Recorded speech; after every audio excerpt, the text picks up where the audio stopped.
Hey everybody, this is Fran Fraschella, draft expert and basketball junkie. To everybody who's watching, let's get our friends at General Manager Games the subscribers they deserve. Just press that red subscriber button and immerse yourself in sports AI through GM Games content. And on Twitter, it's GM_games. Let's get after it. Let's go.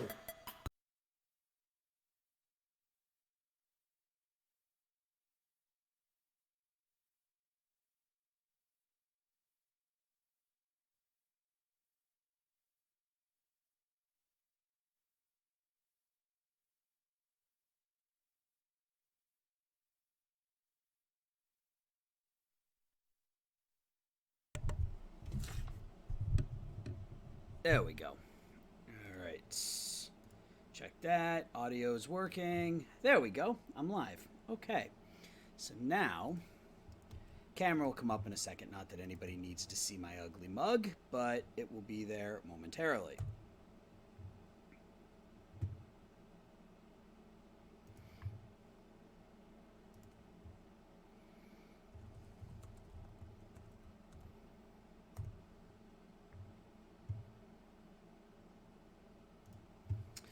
And make sure we get audio working.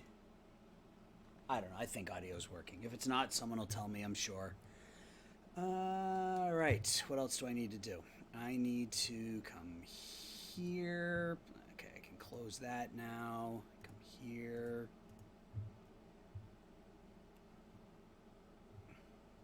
Come here. Put that there. Close that. And I think we're good to go. I think we're good to go. I can't hear myself.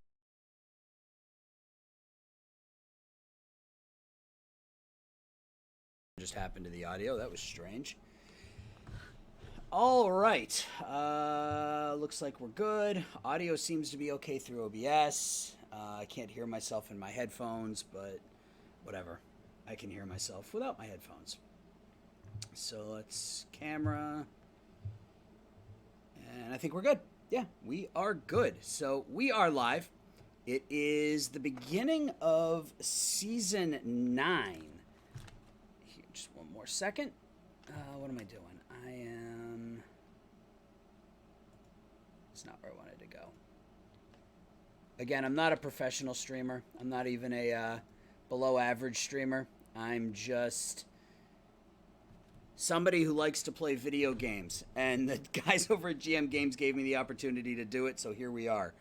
I am going to post a link to my YouTube channel. My name is Aaron. For those of you who haven't watched this channel before, I host a YouTube channel called Around the World Sports. I've got some other out of the park stuff and some other various sporting things there. Again, basically I just play video games and post them to YouTube. So that's what I do.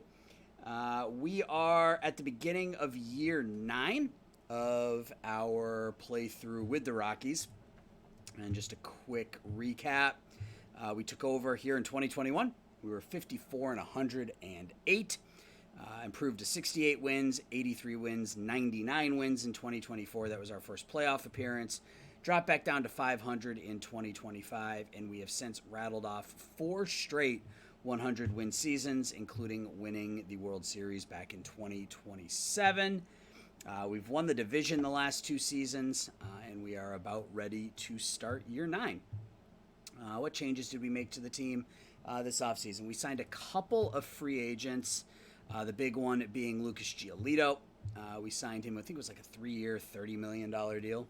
Yeah, 3 years, 90 million rather, 30 million a year, with the 3rd year being a team option. What else did we do? Anything else with our pitching staff? We brought Pete Fairbanks back. We had him a couple years ago, back in 2027 for half a year. We brought him back on a cheap $4 million contract. And I think that was it from we picked up Joe Sullivan in the Rule 5. He's a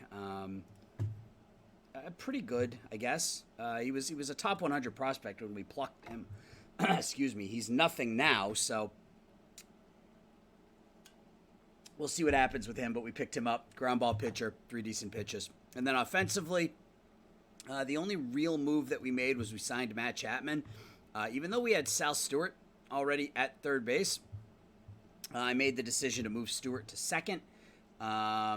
Ratings up to a 48. I don't know if his range is good enough to play at second, but yeah, I mean, it wasn't very good last year at second base. Right here, you can see his zone rating and his efficiency were pretty below average, but we were able to sign Chapman relatively cheap. 3 years, $45 million, 2-team options the last 2 years.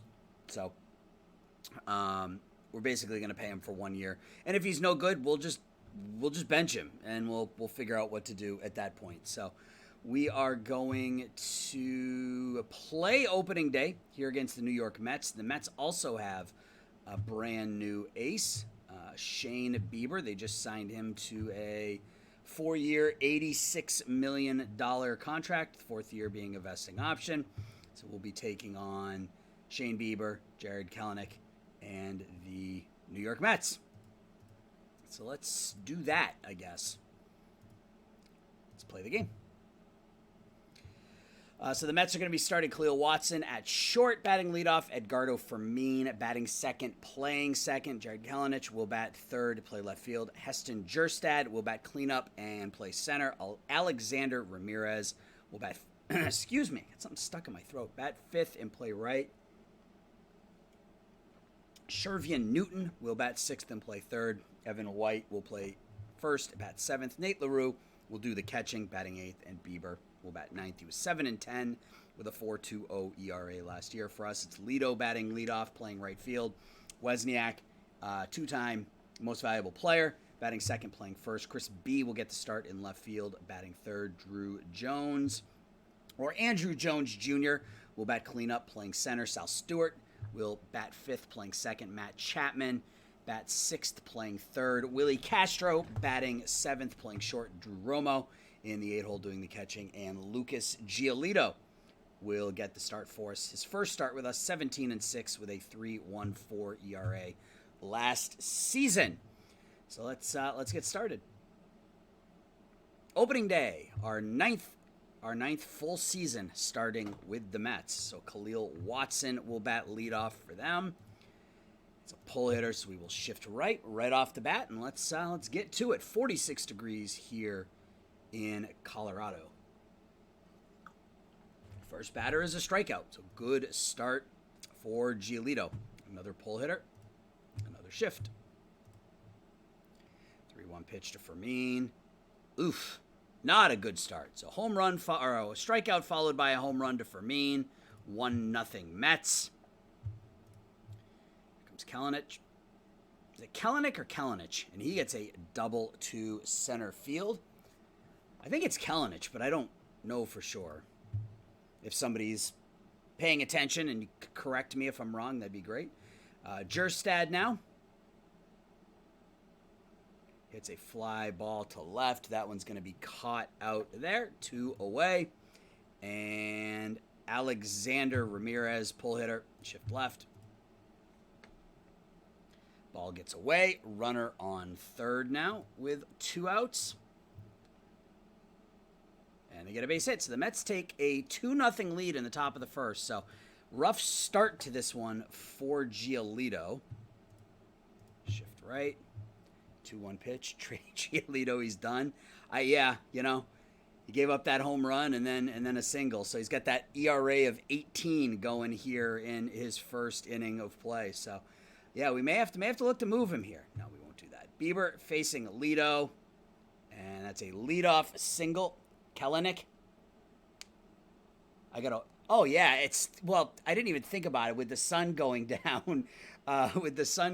Earlier now, it's coming through earlier in the stream. So yeah, I should probably do something about that.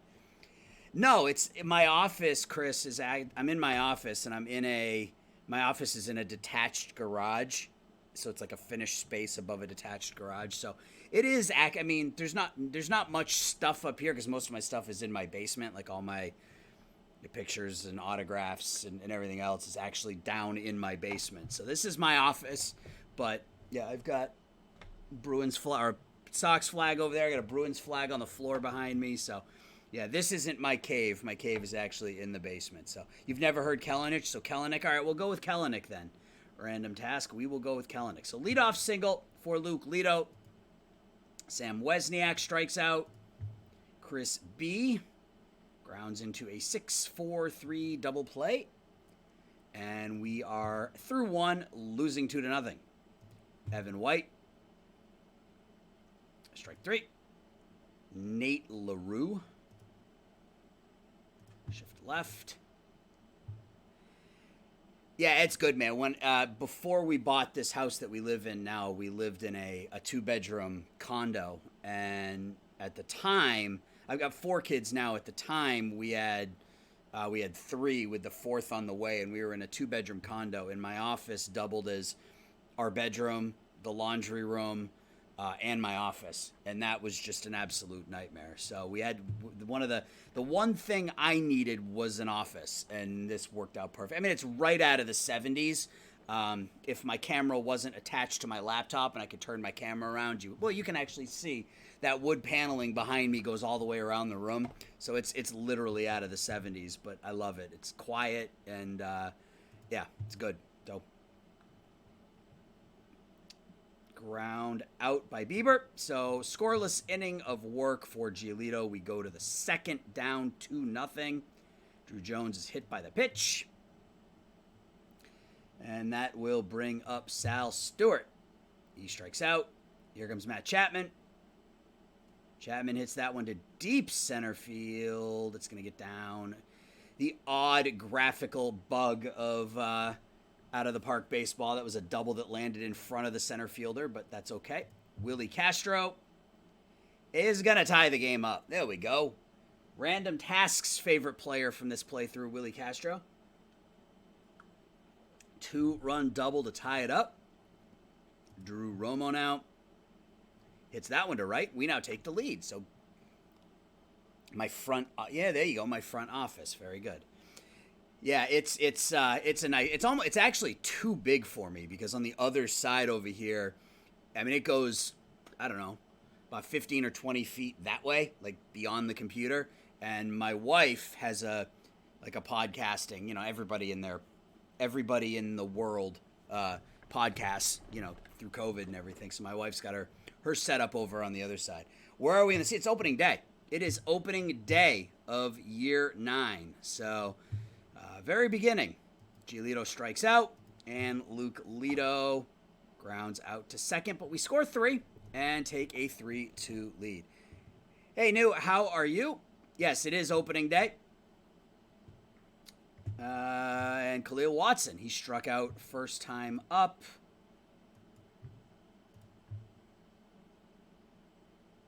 And I started watching some of your stuff as well, New. It's interesting. I like the historical playthroughs.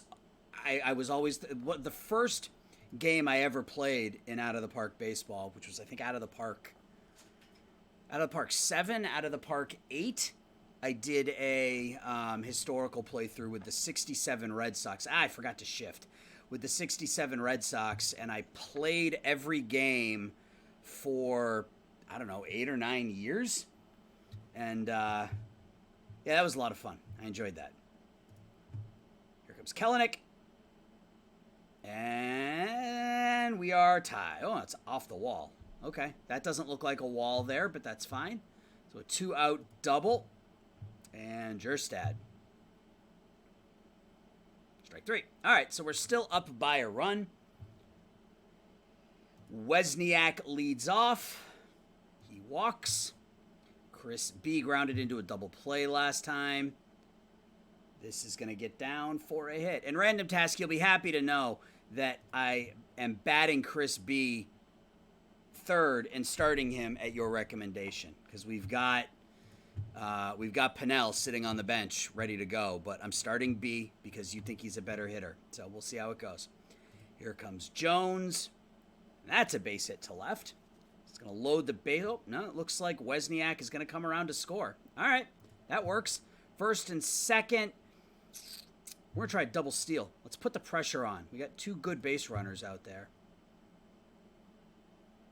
And he's perfect. Excellent. So both runners steal. 2 runners in scoring position. Nobody out for Sal Stewart. That's going to get down the line. That's going to score both. So we're putting a hurtin' on Shane Bieber here. 6-2, bottom of the third. Matt Chapman now. And they bring in Framber Valdez. Chapman will ground out to third for the first out. Here comes Castro. Grounds to second. Runner moves to third. And Drew Romo gets a base hit. I'm surprised they pitched to him with the batter coming, or with the pitcher coming up. I'm surprised they pitched to him, but whatever. We get an 2-out RBI single, and we're up 5. All right, so we go to the fourth, 7-2. Is that?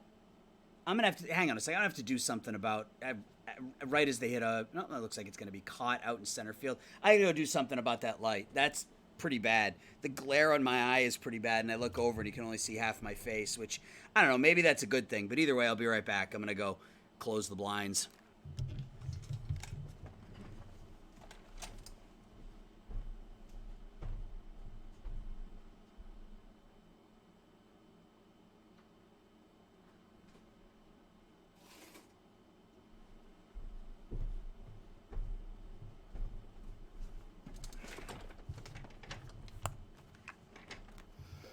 All right, I'm back. I'm gonna get comfortable, and then we'll get started. Yeah, that's better. Now I can. I don't have sun shining through here. All right, so 1 away in the fourth, and that will bring up Shervyen Newton. Shervyen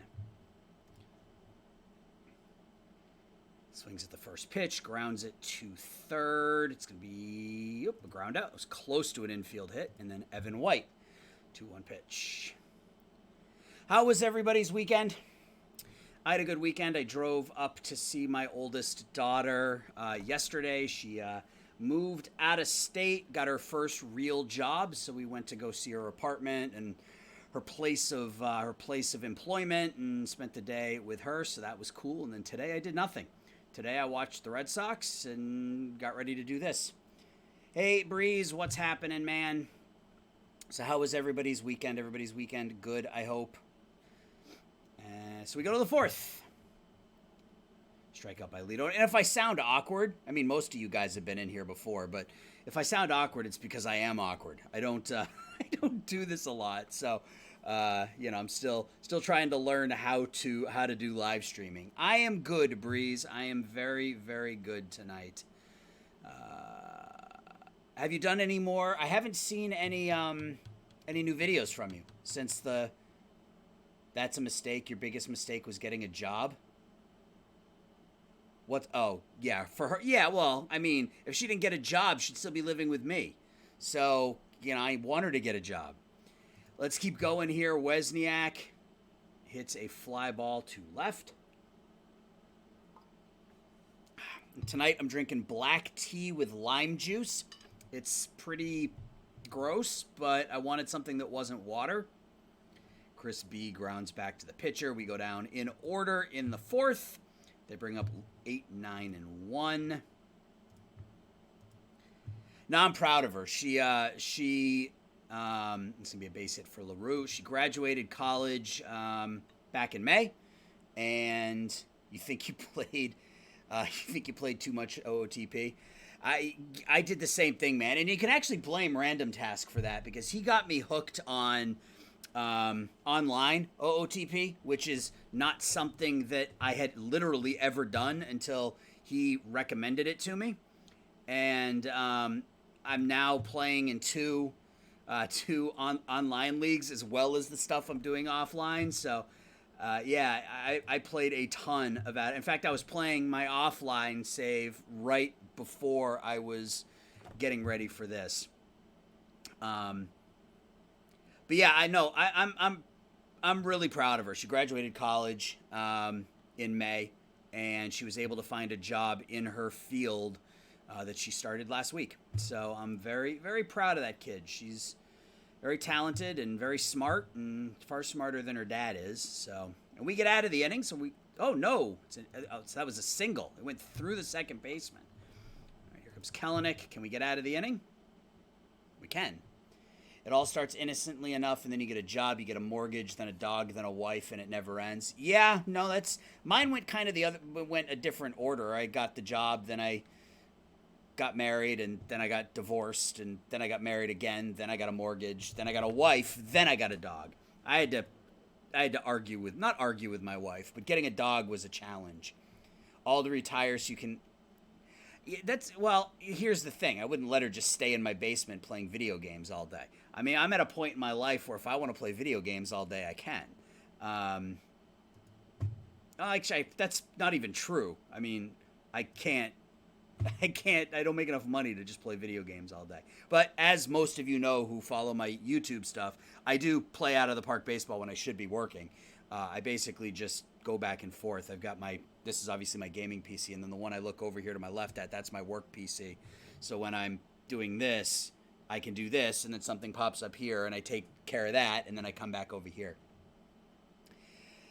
You think about joining an online league, the thing that stops you is having to play at somebody else's pace. I mean, one of the leagues I'm in sims a week every 2 days, which is kind of slow, but I mean, for me it works because I'm still new to it, so it's giving me the opportunity to kind of get comfortable with it. And then the other one I'm not really sure because it's the off season, so the off season sims at a different rate. But I figure, I'll just play offline while I wait for those things, so I don't mind those at somebody else's pace when I have my offline stuff to do. But no, for me, the hardest part was not feeling like I had to make a move in between every sim. Like, that was the first thing I did with the first online league that I played, is that I felt like I always needed to be doing something instead of just letting my team kind of perform. I felt like I always needed to be trying to upgrade, and that's something I need to get out of the habit of. But I've had a lot of fun doing it, so I would absolutely recommend it if you can get over that playing at somebody else's pace, for sure. So we got a runner on third, nobody out, bottom of the fifth. Matt Chapman is up. He strikes out. Let's get that runner home from third, please. Willie Castro does it again. And Willie Castro's ratings, when we signed him to a pretty redonkulous contract. So it was 7 years, $173 million. He's still got 4 years and $100 million left. But if you look at his batting ratings, he was around here when we signed him, so you can just see how his contact has plummeted. He seems to have leveled out a little bit. So if he stays around here for the length of the contract, along with his defensive ability, I think we'll be okay. But yeah, the offensive ratings plummeted pretty quickly. Lots of tinkering ideas when looking at the few box scores. It's hard. Yeah, it is. It really is hard not to fidget. Like, right now in one of the leagues I'm playing as the A's, and it's the first season. And right now we're 2 weeks into May, and I have the best record in the majors. And almost every sim I go in and I try to. And I fiddle with the lineup, I fiddle with the pitching staff, instead of just letting my team be the best team in the league right now. I'm constantly trying to fidget with the lineup and with the pitching staff. And then the other one, they're like 37 seasons in, and I just joined now, so that one is, I'm starting that one from complete scratch for me. You don't play offline anymore. Playing with other people is like 1,000 times better, and then you're always thinking about free agents, offers, and trades. Yeah, I mean, I'm enjoying the offline stuff so far. I mean, the leagues you got me hooked in have been a lot of fun. For the most part, the people have been cool. Even the ones that you told me were angry, I was able to manage. I was able to deal with for the most part. So I love I'm having a lot of fun. I've only been doing it for about a week now, week and a half now. There's a base hit, 2-out single for the Mets. I haven't been paying attention. Giolito's at 82 pitches. All right, so this may be the final inning for him.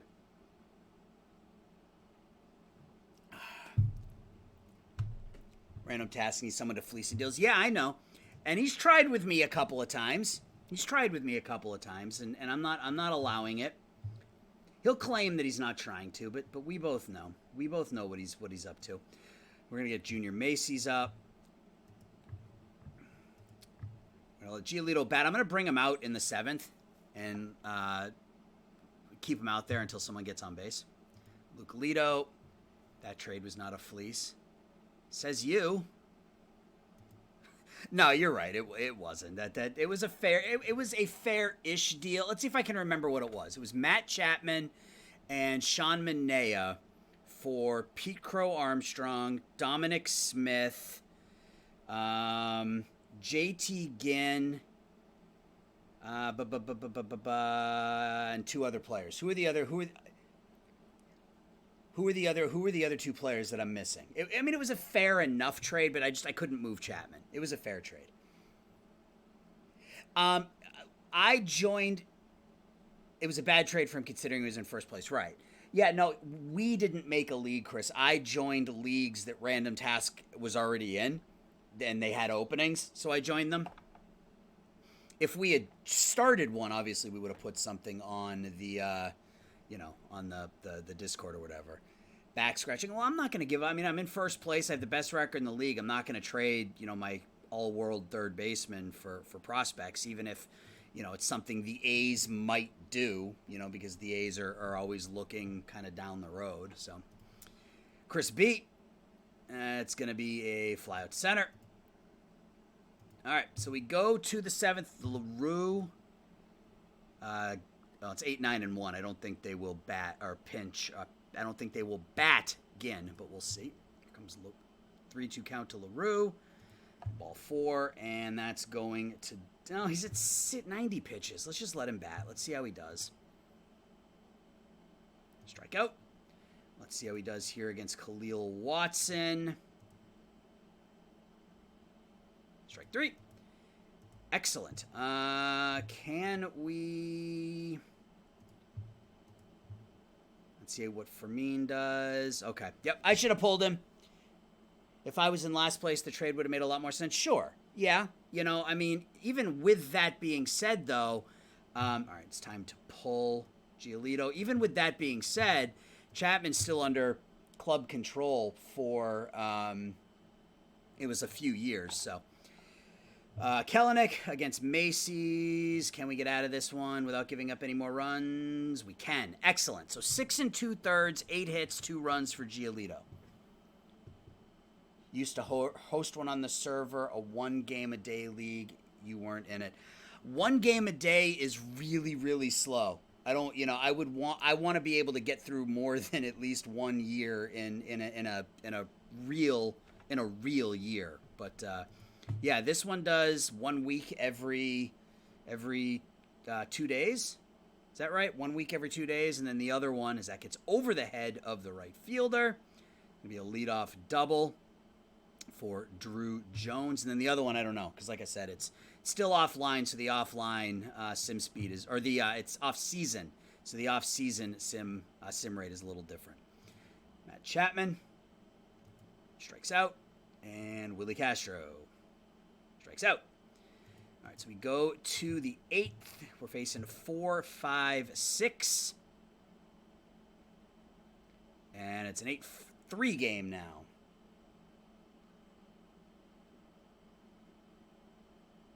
Oh, they have the same schedule? Okay, cool. Well, that's good to know.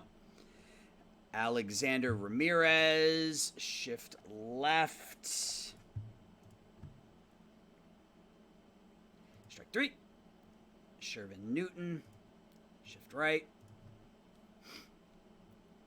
Yeah, I don't mind the 1 week every 2 days. I mean, you can start, micromanaging box scores and stuff, but it's fun. I certainly don't mind it. 2-out single for Evan White. So we get a home run and then two strikeouts, and now, oops, that's not what I wanted to do. I got to get another pitcher up. Who's our? Oh, Camerata's our closer, right?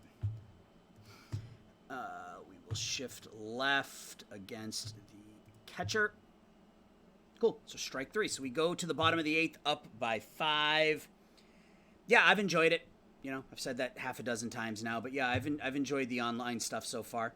And like I said, I just play my offline Red Sox save while I'm waiting. So if I feel like I'm waiting too long, I'll just switch over to offline. And so far, I haven't run into anybody that's really tried to rip me off. I mean, I have had somebody say to me that because he didn't know how smart I was, that he was trying to get me. He was trying to get as much as he could. But I mean, that's fair, right? I mean, that's fair. I haven't had anybody that's deliberately tried to. Why is my closer up? I'm up 5. I'm not paying attention. I haven't had anybody who's tried to really fleece me yet. I mean, I'm sure I will, but I haven't had anybody yet. So, Bobby Strong, he was one of our Rule 5 guys this year. Grounded to short. Runner moves over to third with 1 out now for Lito. Lito pops it up foul. Catch is made. So we need a hit from Wesniak to get that runner home from third. And we get it. That's going to be a double off the center field wall.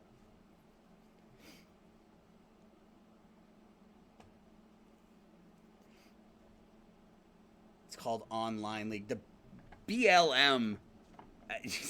The fact that the league is called BLM, I thought was kind of comical, but here comes Chris B, and B hits that one out to left center field. Catch is going to be made out there. Baseball League Major is as generic as it gets. Yeah, that's the one that's been going on for, how long is it, Random Task? 37 years? Is that how long that one's been going on at this point? So we go to the 9th, up by 6. We're going to bring in Josh Roberson to try to close this one out.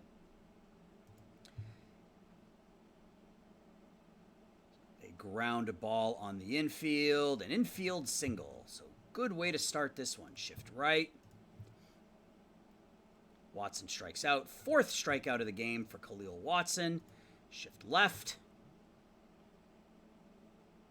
6-4 to 3 to end it.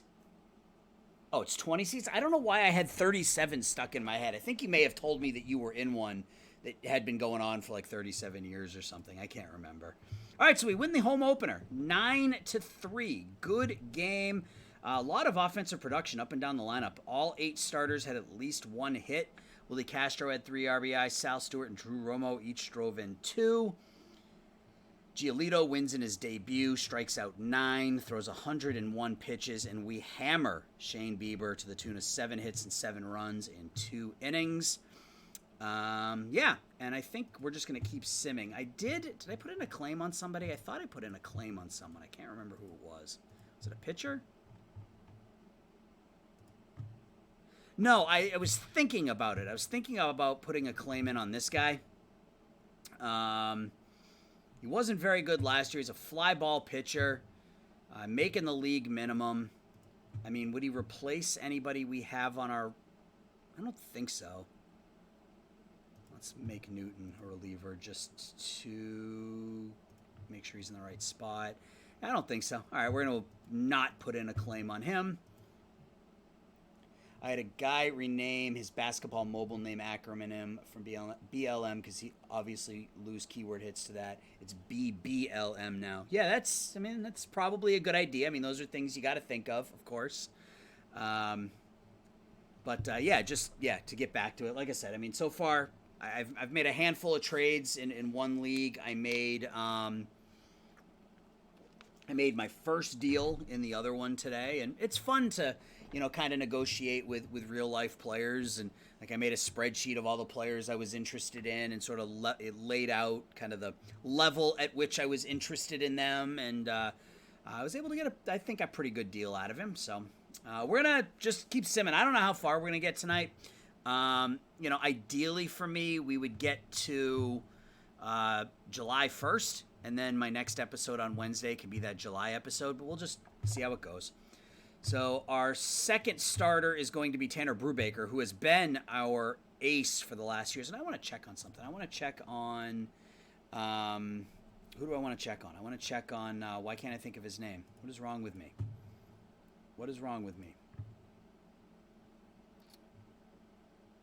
Glasnow. Oh, he pitches for the Mets. Okay, so it looks like we're going to be facing him this year. And he was okay last year for the Mets. I mean, obviously his down season compared to what he had put up for us. But, yeah, we're going to be facing our old ace here, I think, in this series. We're going to have a lot of delays here at the beginning as it loads the season predictions. Who is this? Who is Max Ferguson? I don't know who this is. I didn't offer him a deal. I don't know who it is. I don't care about him. All right, game 2. At home against the Mets. Ooh, 8-7 loss. Oh, I guess I did claim him. Okay. Never mind. I claimed him and I claimed this guy. I don't remember claiming either of these players. I don't remember doing either of these. And I offered contracts to all of my minor league players. I don't remember doing, and I don't drink, so I don't know where these waiver claims came from because I don't know what I'm going to do with them at this point. I don't know. So these guys all need to go down to AAA. I don't know. Do we just send Sullivan back to Toronto?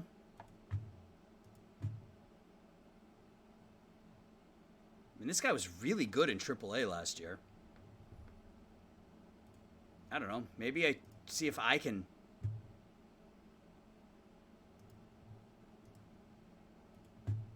What do I do with them? Let's put them both on the. Let's just do this. I don't know. I don't know when I offered those guys contracts. I must have done it, but I just don't remember doing it.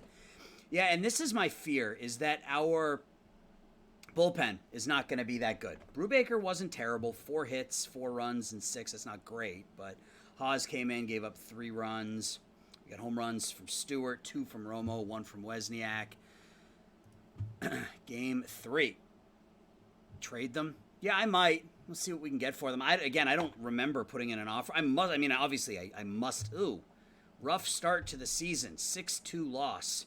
We're 1-2. So I think it's time to tear it down and trade everybody. I think that's the only logical explanation at this point, or logical solution at this point. Chase Burns. Oops. Anybody interested in them?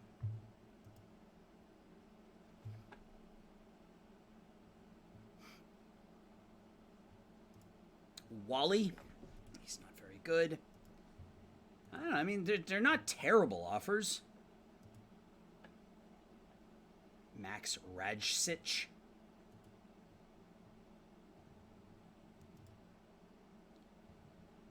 Good defensive infielder. But I have no place to put him. That's the problem.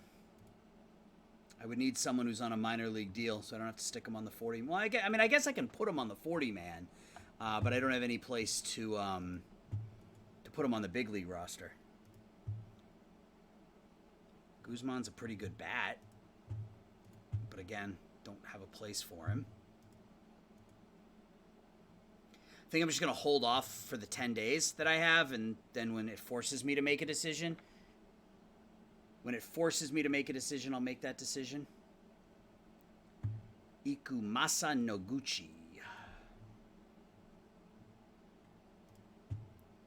Okay. All right.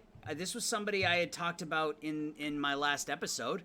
A 24-year-old who, I mean, he has to be on the 40-man, but he still has options. Sure. Loic Provolone. Are there any other bullpen arms we can get? Hendry Coote. That's an awesome name. That is an awesome name. Clearly Provolone has to be half Italian. He is. He's Venezuelan and Italian. So, yeah, pretty good ERA plus. Yeah, I mean, he was pretty good in AAA and AA last year. He was really good in the majors last year too at Jacksonville. So, I'm gonna pull the trigger here. I'm just gonna see if I can, get another get another depth piece.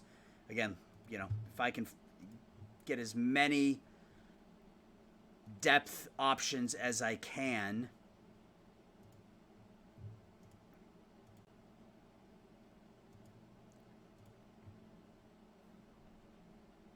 Provolone. Oh, come on. That's terrible, man. Like, you bring it normally. Normally, Random Task has got some good ones, and, sometimes they're at my expense, and I'm okay with that. But that was just bad, man. Like, a fart joke, really? A fart joke? That's what we're going to do here tonight? Kevin Mankiewicz? Sure, he's 24 years old. He was really good in high A. Probably a little overage to be in high A, but we can stick him in double A and see what we can get. So that works. Pick up a couple of minor league pitchers that need to be on the 40, but don't need to be on the major league roster. So I want to.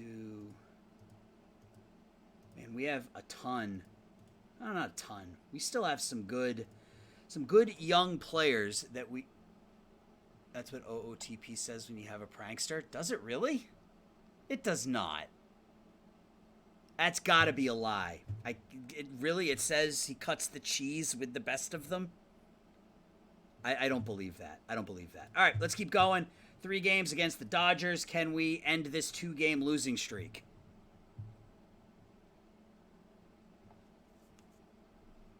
And at this rate, we're going to get through like half of April before the episode ends. Another loss. So we're 1-3 to start the season. There we go. We finally win one. 7-4 in 11. Again, though, we were down 4-1, scored 3 in the top of the 8th. Offensively, things are looking fine. I mean, look at our top 5 hitters. They're all hitting the ball well. And one thing I noticed is Ricardo Perez is actually a much better hitter than Drew Romo is at this point, even though Romo's hitting. So we're hitting, but we're not pitching. And that's, well, I mean, it's 5 games into the season, so I can't worry too much about it. But our starters ERA is 4th. Our bullpen has been bad, which was one of my fears. Our offense has been fine. So I think ultimately we'll be fine. It's just been a 2-3 start to the season. No, I've only won the one. We won the one in whatever it was, 2 years ago. Yeah, we won the one in 2027.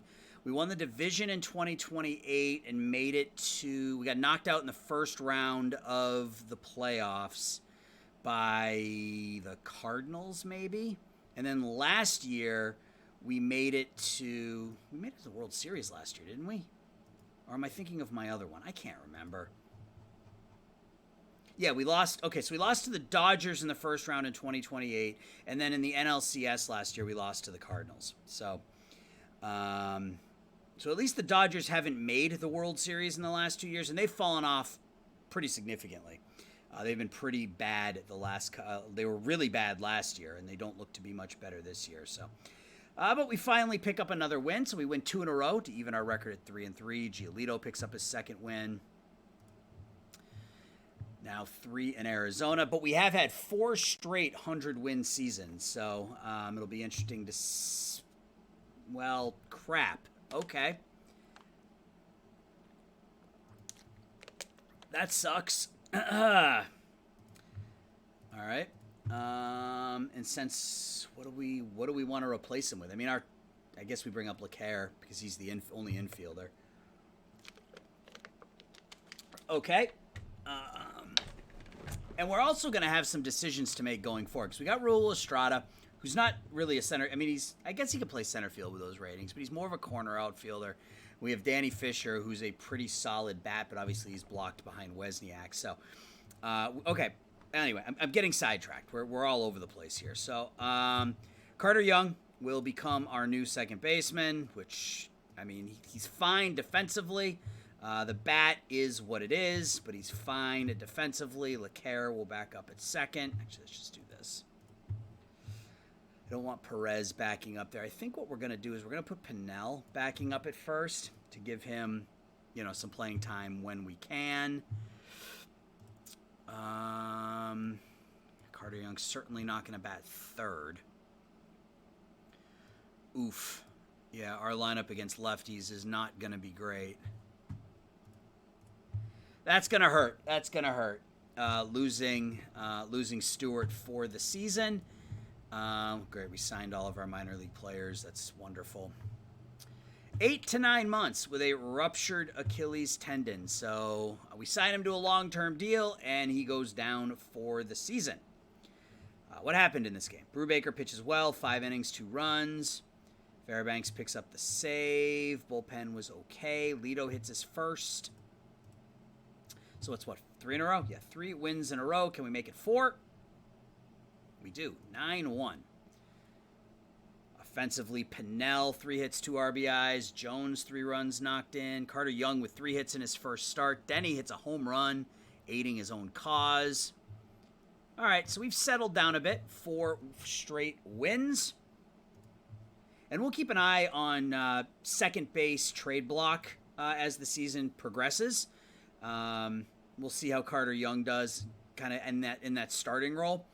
And if he hits well enough, I got no. I mean, defensively, he's good enough to play second. So as long as he hits well enough, if he can hit 280, 290 like he has in the past, we'll be fine. But we'll still keep an eye on what options are available. So Ben Guest goes 6 1/3. Bullpen looks sharp. 5 wins in a row. So we get ready to take on the Brewers for 3. 7-0 win. And we'll pause and look at the stats at some point. I don't really know when, but at some point. Young with 2 hits. Castro with 2 hits. Pennell with 2 hits. LeCaire has... Why is he back? Oh, I guess he can play center field. And he can play center field well, if I remember correctly. Yeah. Abdoulaye LeCaire. We got him last year for Braden Holcomb, who fell off the map. He had a really solid first season with us and was just absolutely atrocious last year to the tune of a 33 OPS plus. He's been even worse this year. So that did not work out for us, unfortunately, but it happens. Who pitched? Norman. The rookie, or I guess he's not a rookie, he's a second-year pitcher. Started out of the bullpen last year. 2 really good starts to kick off his career in the rotation. Let's keep going. So that's 6 in a row. 6 wins in a row. We are 7-3. Make it 8-3. And if you guys want me to play a game, just tell me. I mean, I don't mind. I mean, I can't imagine it's too thrilling. I love looking at box scores. My entire life I've been, from when I was a kid, pulling up the Boston Globe and looking at the box score section and just, looking at all the box scores every single day. So I love looking at stats and numbers and box scores. So, if you guys want me to play a game, just tell me and I'll play a game. I just do what I want until somebody tells me to do something else. So things have settled down here. 7 straight wins, 8-3, looking for the sweep of Milwaukee. And we get it, 5-3, so that's 8 wins in a row now. We score 3 in the 8th to come from behind. Carter Young is getting it done, 14 for his first 28 this year, so the offensive production is fine. Brubaker gives up 3 and 5. The bullpen goes 4 shutout. So we get a day off. You would ask me to sim more games, but I worry you're going to pull your pitcher through a 1-hitter through 7. You know what? It's funny is that you've had an impact on my out of the park gameplay, because in that opening day game, I was going to pull Giolito after 6. I was going to pull him after 6, but I went, no, random task where I bust my balls for pulling him after 6. So I'm going to leave him out there, bring him out through 7, and see how things go. So yeah, we'll get to, let's find a good series. The Phillies are bad. Whoa, the Padres are 12-0. I didn't even realize I was 9-3 and 3 games out of first place. Padres are 12-0 to start the season. When do we play them next? Maybe we'll play a game against them. Right here. We'll play this game against San Diego on the 26th. So we will do that. So we got 3 games at Washington. We'll play game 1 against San Diego. So we'll sim for another week, and then we'll play another game. 7-5 loss. That breaks our 8-game winning streak. We're 4 games out of first place, and we are 10-4. Lido 0 for 7. Difficult game there. Wozniak 3 hits, hits a home run. Castro 3 hits. Ben Guest pitches well. Camerata blows another save. It's only 5 1/3 innings, but he's given up runs in 2 games so far.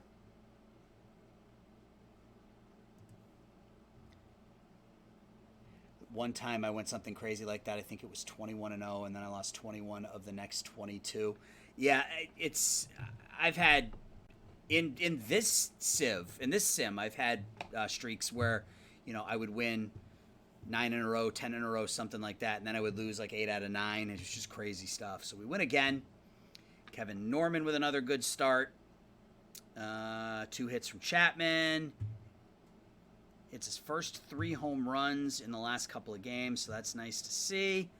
Norman's 2-0. And we brought back Carter Smith. I don't know how many of you watched the last episode, but we brought back Carter Smith from Tampa in the offseason, and so far, so good. I'm intrigued by the ratings and the pitches and the ground ball pitching, and I can't give up on Carter Smith, so we brought him back. All right, so we have 3 games now against Oklahoma City. So we got 6 more games, and then we will play a game against San Diego. Oklahoma City, we beat them 13-4. Everybody gets into the action. Pennell with his first home run of the year. Chapman homers, Lido homers, Wozniak homers. Carter Young's at 432 on the season. Giolito's 4-0, so that's been a nice pickup so far. Can we improve to 13-4? No, 13-5, or 12-5 rather. Take the series here against Oklahoma City. We do 4-2. Funniest thing you've ever seen was, I'm assuming that's Chris Bryant, hit 38 home runs, headed into the All-Star break, and then did another home run for the rest of the season. I've never seen an individual slump like that. I've seen teams go up and down, but I've never seen individual slumps like that. That's crazy. So this was an interesting game. We were down 2-0 going into the bottom of the 9th, and we hit a walk-off grand slam. Drew Jones with a walk-off granny in the 9th to win the game for us. Good bullpen here. All right, well, a win's a win's a win.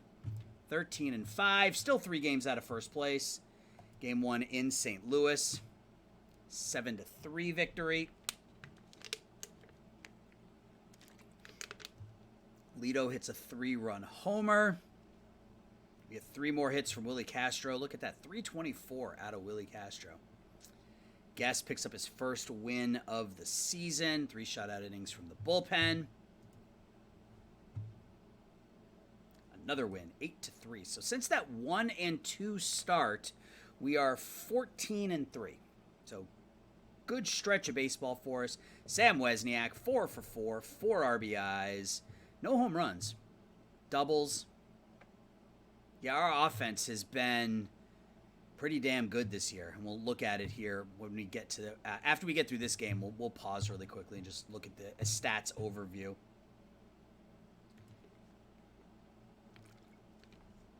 Let's see what happens in the final game against the Cardinals. Just as I say that, we get shut out. This game. Max Muncy hits his 300th home run. Anything else interesting happen? No, not particularly. All right, so we're 15-6, and we're 4 games out of first place because the Padres are 19-2.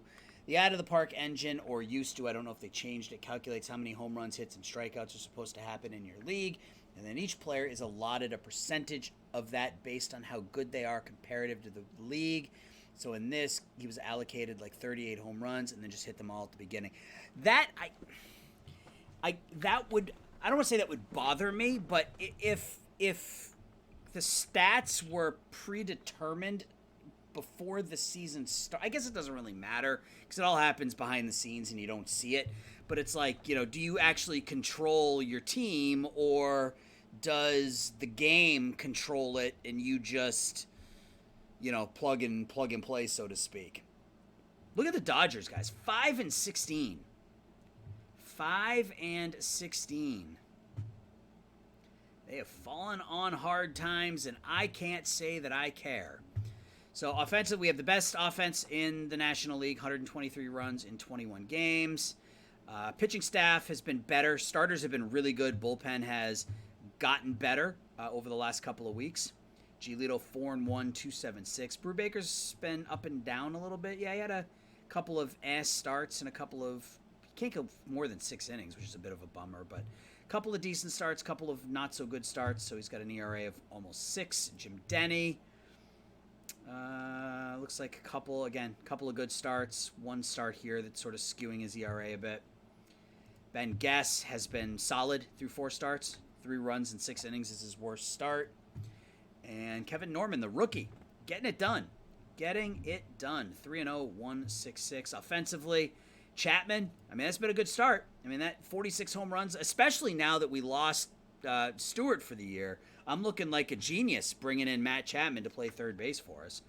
If he hits 46 home runs, that should be the signing of the year. Willie Castro at 307, Carter Young at 400. Wozniak on pace for another 7-win season. Although, where is he contract-wise? He got, 3 years left? He could opt out after this year. And it wouldn't surprise me if he did, given what he's done. I mean, the only reason he may not opt out is he's going to be close to 32 by the time the season ends. But I can't imagine he wouldn't opt out. So that may be something we have to deal with at the end of the season. But I'm not worrying about it right now. Luke Lito's only hitting 232, which is a better April than he had last year when he hit like 140 or something.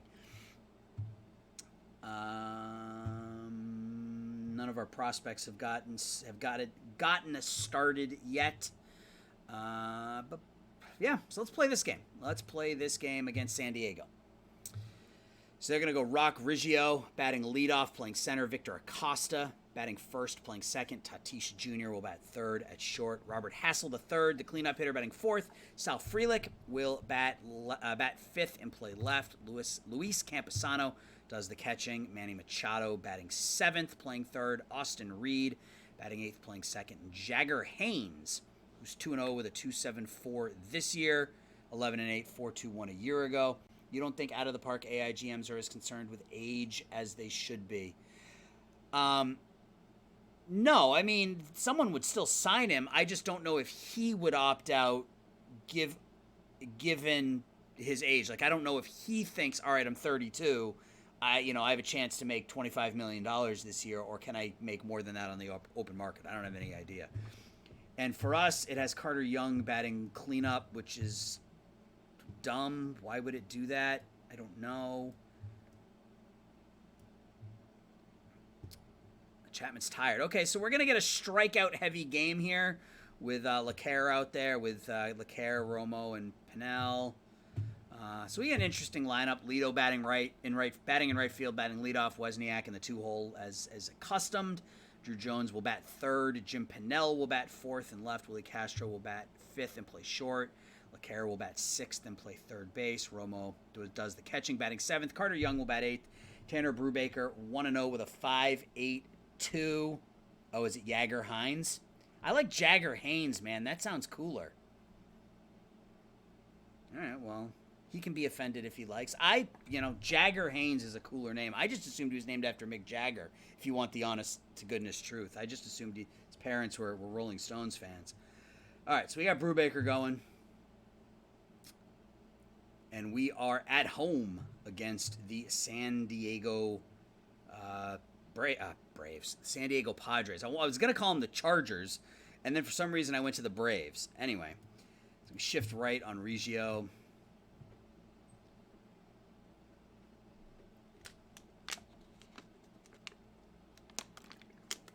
Leadoff batter. Get through all the text before we finally throw the pitch, and it's a fly out to right. Victor Acosta, who's somebody I've wanted to get from San Diego for years, but I haven't been able to, so he grounds out, 2 up, 2 down, and Tatis. Man, I didn't eat anything before the stream. That was a bad idea. Bad idea. Pop out to third. Jagger Haynes. Where's he from?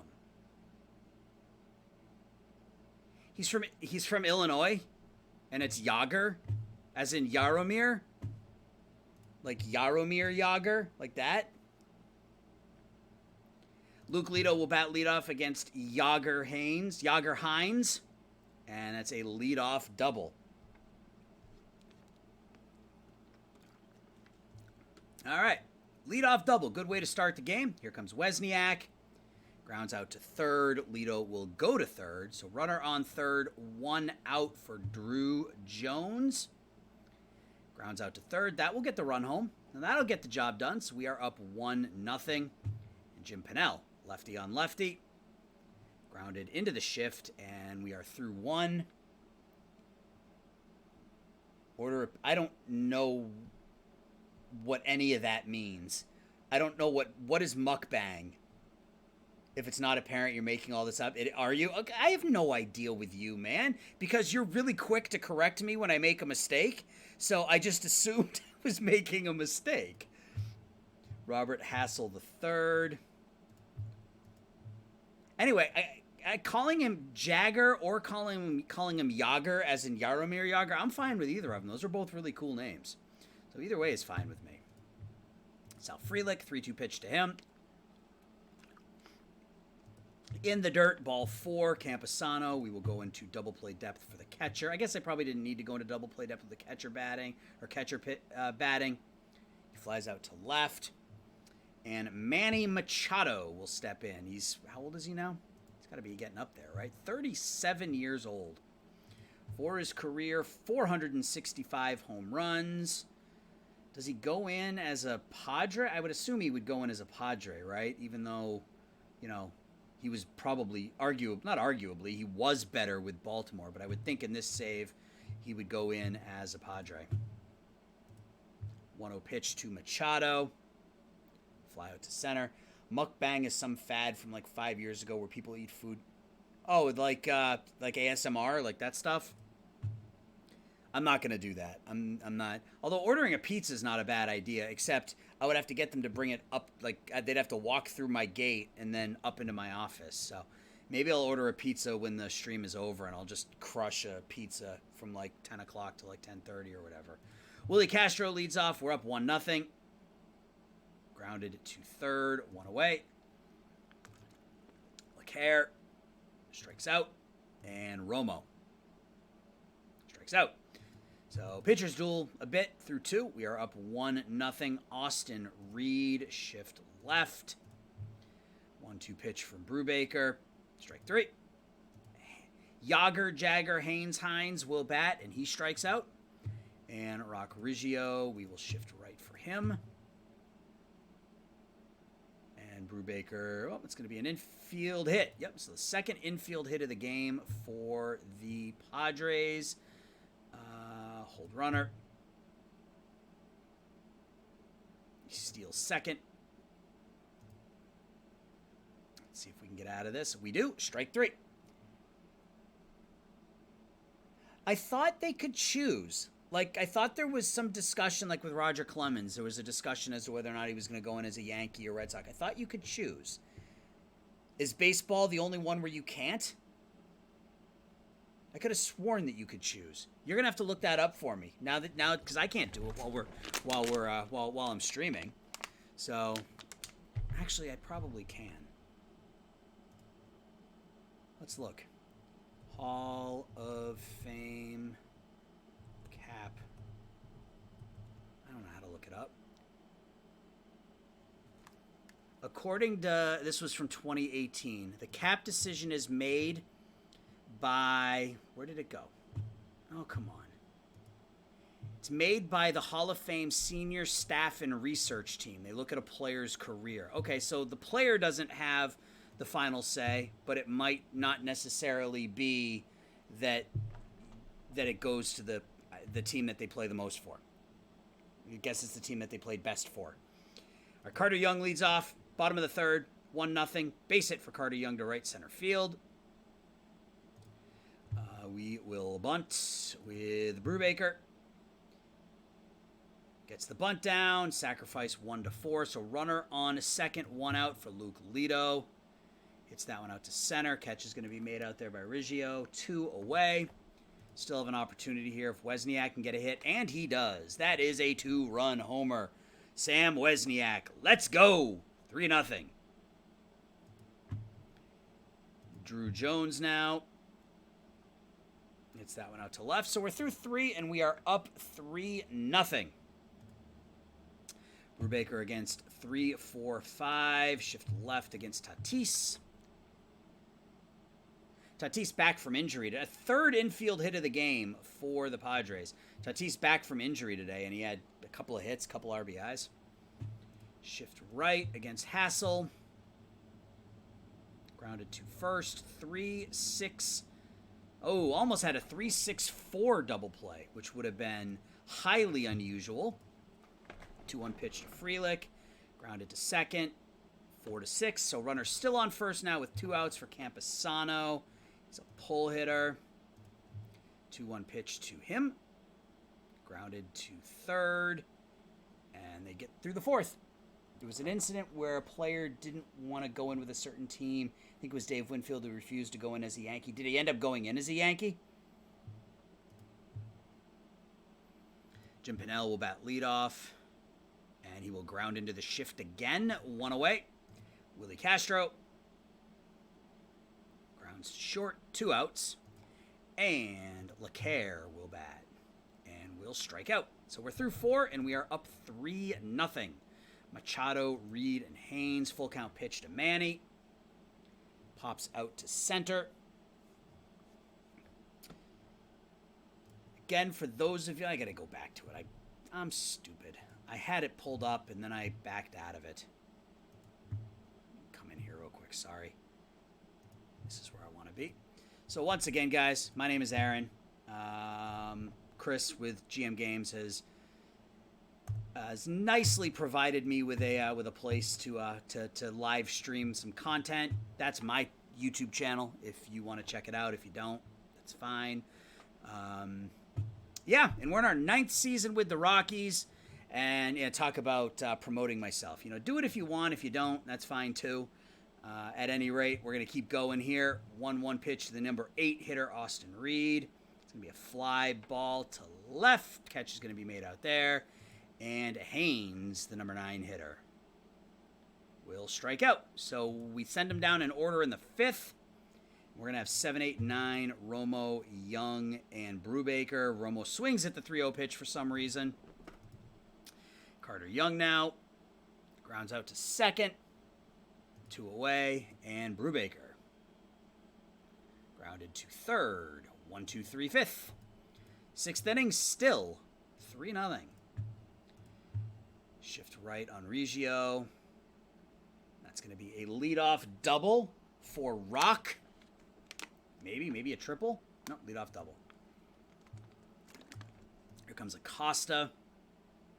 Grounded to short. Runner stays at second. Very nice. Shift left on Tatis. Can we keep him off the bases? Grounds to third. Again, runner stays at second. And Hassel. Can we get out of this one? 1-1 pitch to Hassel. Can we get out of it? Grounded to third. And we get out of it. Very nice. So leadoff double goes for naught. Go to the bottom of the 6th, up 3-0. Top of our order up, Lito, Wozniak, and Drew Jones. Wozniak hit a 2-run homer last time up. Walks this time. Jones now, he strikes out. And Pinnell pops up on the infield. So we're through 6.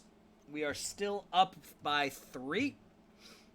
Brubaker's at 87 pitches. I'm going to get somebody up. I'm not going to pull him yet, but I'm going to get somebody up.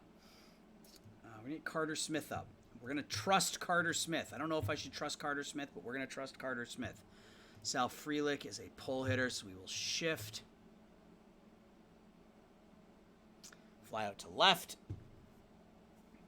See if I can get 7 out of Brubaker. That would be huge. Campusano, shift left. Grounded to third. 2 away. And Machado. Grounded to short. So 7 shutout innings from Brubaker. And we're going to sit down Smith because he'll be tired if we don't by next inning. And get Macy's up. Yeah, Brubaker's at 99 pitches, so we may give him a batter in the eighth. We'll see what happens. Comes Castro to lead off the seventh. It's going to be a leadoff double. Good start to the inning. If we can get another couple runs, I'll feel a whole lot better about leaving Brubaker out there to start the eighth. LeCaire, can he get into one? Nope, grounds it to short, but that's fine. Castro goes over to third. See if Romo can get him in. Fly ball to center field. That's going to be plenty deep, I believe, to score Castro. And it is. All right, so we take a 4-run lead. They got to take Reggio out of the game. Carter Young hits a fly ball to center. So we go to the eighth up by 4. We're going to leave Brubaker out there at least for a batter. We'll see how he does here. Shift left. 1-0 pitch to the number 8 hitter. Grounded to third. 1 away. Abrams strikes out. And Billy Cotton. Shift right. Ball 4. And that's going to be it. That is going to be it for Brubaker. 7 2/3 innings. Throws 110 pitches. We're going to bring in Macy's to try to close down the eighth.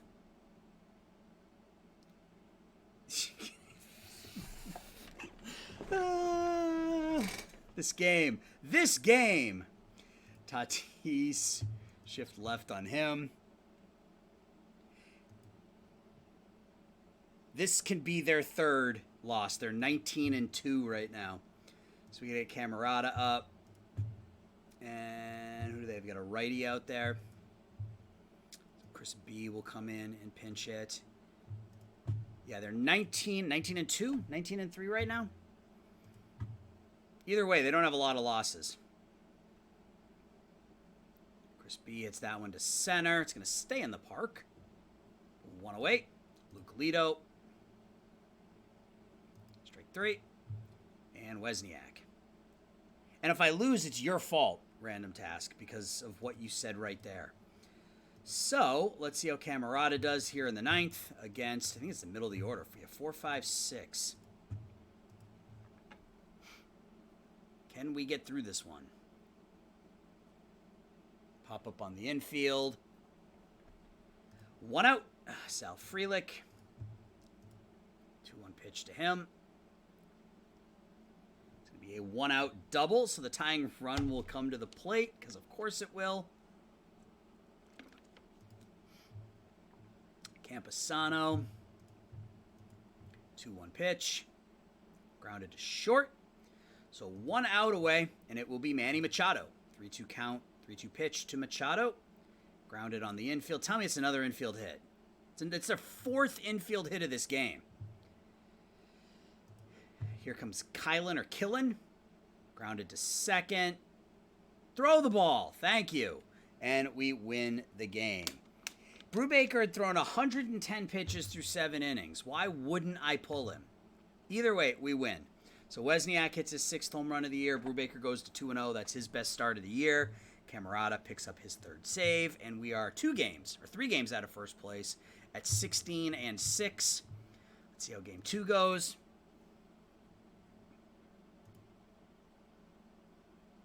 Another win, 12-7. So we're 2 games out now. Gave up 3 in the 5th, but we were up 6-2 at that point. Wozniak homers again. Jones has 3 RBIs. Chapman a couple of hits. Strong with his first home run. Denny doesn't make it through 5. Bullpen does fine until Smith comes in and gives up a couple of runs. Newton out of the bullpen, 3-0 on the year. Can we get within a game? Excuse me. Excuse me.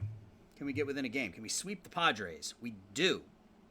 So Perez is down for 4 days. That's fine. They're 19-5. We're 18-6. Luke Lito has a couple of hits. Ben Guest drives in a couple of runs. Chapman drives in a couple of runs. Guest wins his 2nd. We'll get to the end of the month and see if there are any changes we need to make. Because Brubaker wouldn't have given up a home run. Yeah, well, obviously. I mean, that's pretty clear, right? obviously wouldn't have given up a home run. So can we finish the month of April 19-6? We do, but we lose. Injuries. Robertson's out. Norman is injury pending. We're gonna go Spencer Miles.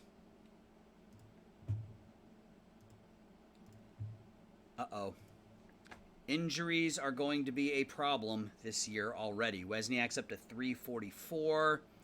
Norman went 4 before he got injured. Newton wins his 4th game of the year already. And are we through? Well, we got to sim the rest of the day. Norman's out for 6 weeks. Oh, hell. All right. Well, on the good side, we're going to be getting Norman and Parker back right at the same time, which is going to give our pitching staff quite a bump. I guess Newton's been so good in the bullpen, though. Kind of want to leave him there. I don't have any starters in the minors that are ready. Compton's not ready. Satterfield's not ready. Let's see something. Let's try something.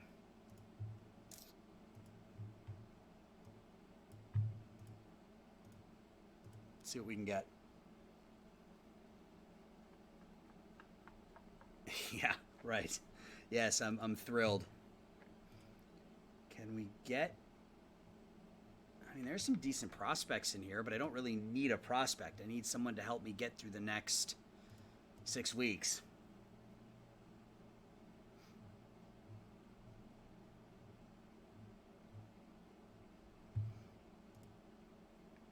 Cole Winn?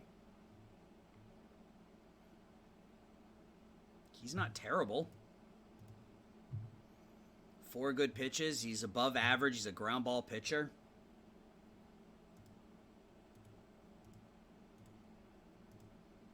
The rest of those guys are terrible. Cole Winn's not a bad option. I may make that move.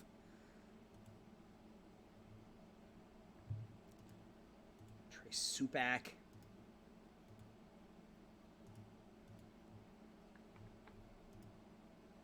So far, he's the best of the bunch. Although I hate to trade multiple prospects for somebody who's going to end up in the bullpen when everybody's healthy. But that's what you do when you are... I want to see something. So let's go back here. Let's go to Houston. Let's bring up Cole Winn. And let's see.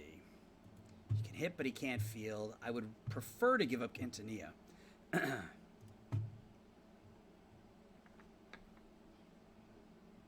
Anybody else? Who is this? Josh Wilson. I'd be okay with giving up Josh Wilson, 24-year-old. Can we just give up Josh Wilson? Yeah, okay. So we can just give up Josh Wilson and get Cole Winn. I am good with that. So let's make that deal. And Cole Winn is now going to be our 5th starter. Miles is a bull. I guess I could have just put Miles in there, or put Spencer Miles in there, but he hasn't pitched well enough, so we'll leave him in the bullpen. All right, well, that works. Let's take a look at stats really quickly before we move on. We just switched to WAR. Giolito's been really good. 4-1, 276. Josh Strepp, thanks for the follow. Appreciate that. I know GM Games appreciates it. Thanks for hanging out tonight, at least for now.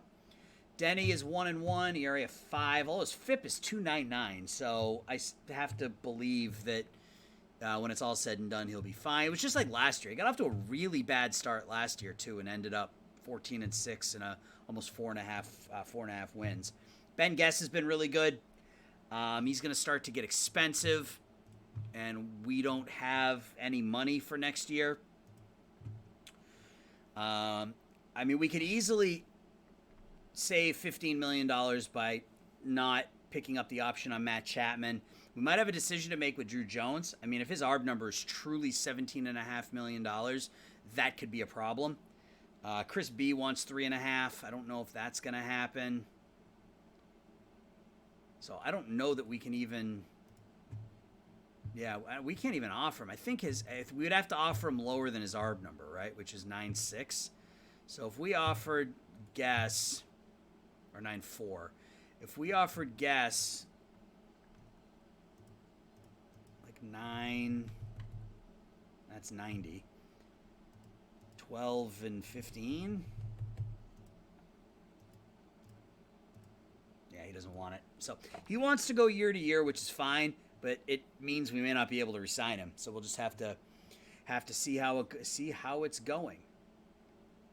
Yeah, I appreciate it, Josh Strepp. You know, this isn't my channel. This is GM Games channel. They've just provided me a platform with which to post my stuff on, in addition to my YouTube channel. So I am here for them. They are here for me, and it's been fun. So yeah, we don't have any money for next season. Our team payroll goes up over $200 million. We will have some options, but again, you know, Wozniak could opt out, and that could change everything for us. So if we lose Wozniak and Chapman, there goes the majority of our power, which is a huge problem. So we'll have to, you know, again, that's a next year problem. That's not a this year problem. And offensively, Wozniak continues to get it done. 24 RBIs in 23 games. Carter Young has been our second most valuable player from a WAR perspective. 1.1 WAR. Chapman 6 homers, 19 RBIs. Jones is driven in 20. Not hitting for as much power this year. Hit 32 home runs last year. Was on pace for only 19 this season. But on pace for 130 RBIs. Anybody underperforming? Lito hasn't been great, but again, got off to a really bad start last year as well. Romo is okay. Ricardo Perez, I mentioned that Perez is a better hitter than Romo, which sort of came out of nowhere. I think that happened that happened this past offseason. You look at his contact, it spiked last season. We have Romo signed for 2 more years. Yeah, I mean, you look at our batting, we got a lot of really high batting averages. A lot of players hitting over 300. Our offense has been pretty sharp. AL Hitter of the Month, Tommy Specht. Wozniak, again, wins the Batter of the Month in the National League. AL Pitcher of the Month, Mike Walting in the National League. Yeremy Abad, it's probably Abad, with the Mets. AL Rookie of the Month, Matthew Newton, and in the National League, Chris Lanane for the Cardinals. Cool. All right, well, let's keep simming. We'll pick a game this month to play as well. Who do we want to play? We already played the Mets. So maybe we'll play, and I want to play on the road because let's play Miami. We're going to play Miami on the road here on the 16th. We haven't played any road games this year. So game 2 against the Phillies, first game of May. Looking for our 20th win of the year, and we get it 3-2. We score 3 in the top of the 9th. Pinch hit 3-run home run from Bobby Strong. Bobby Strong was a Rule 5 pick for us last offseason, putting up a 948 OPS here so far. Giolito's goes 6. Camerata picks up his 5th save.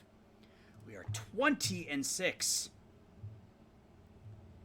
21-6 and still not in first place. We are 21-6 and not in first place. We give up 6 runs in the bottom of the 8th, but managed to pull that one out. 3 RBIs for Wozniak. Chapman hits his 7th. Pinnell hits his 2nd. Spencer Miles absolutely lit up in the 7th inning. That is why we don't start him. Mises, Camerata, and Smith pitch shutout baseball. So we're 21-6, still not in first place. Taking on the Cincinnati Reds. We win again, 11-4. Newton has a blister. It's fine. 7 RBIs for Matt Chapman. I would say this signing has so far, it's been pretty solid. He's on pace for 162 runs knocked in. Lito has 2 hits. Drew Jones has 2 more RBIs. Carter Young hitting 370. Denny gets another win. Game 2. Can we win another game here in May? Let's see. No, we lose 7-5 and 10. And the final game against Cincinnati is enough. So a lot of extra inning games here. This one goes 14. Lito 2 hits, 2 RBIs. Jones hits a home run. Wozniak has 2 runs knocked in. Romo 3 hits. Win in his first start, pitches really well. 6 2/3, 3 hits, 2 runs. Fairbanks gives up 2. Miles, okay, Miles, I can't, this is, no. Miles, none specified. Let's just get him out of that role. Middle relief for Newton. Use more often.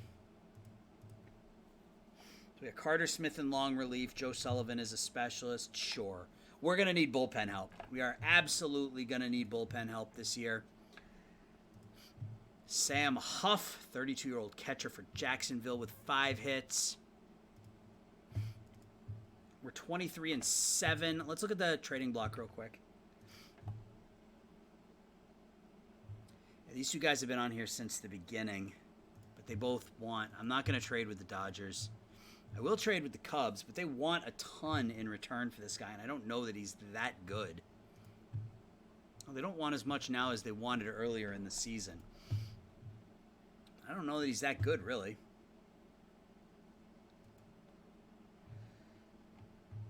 Yeah, we're going to hold off for now. Actually, let's look at upcoming free agents. Are there any decent upcoming free agent relievers that we can take a run at? So San Diego.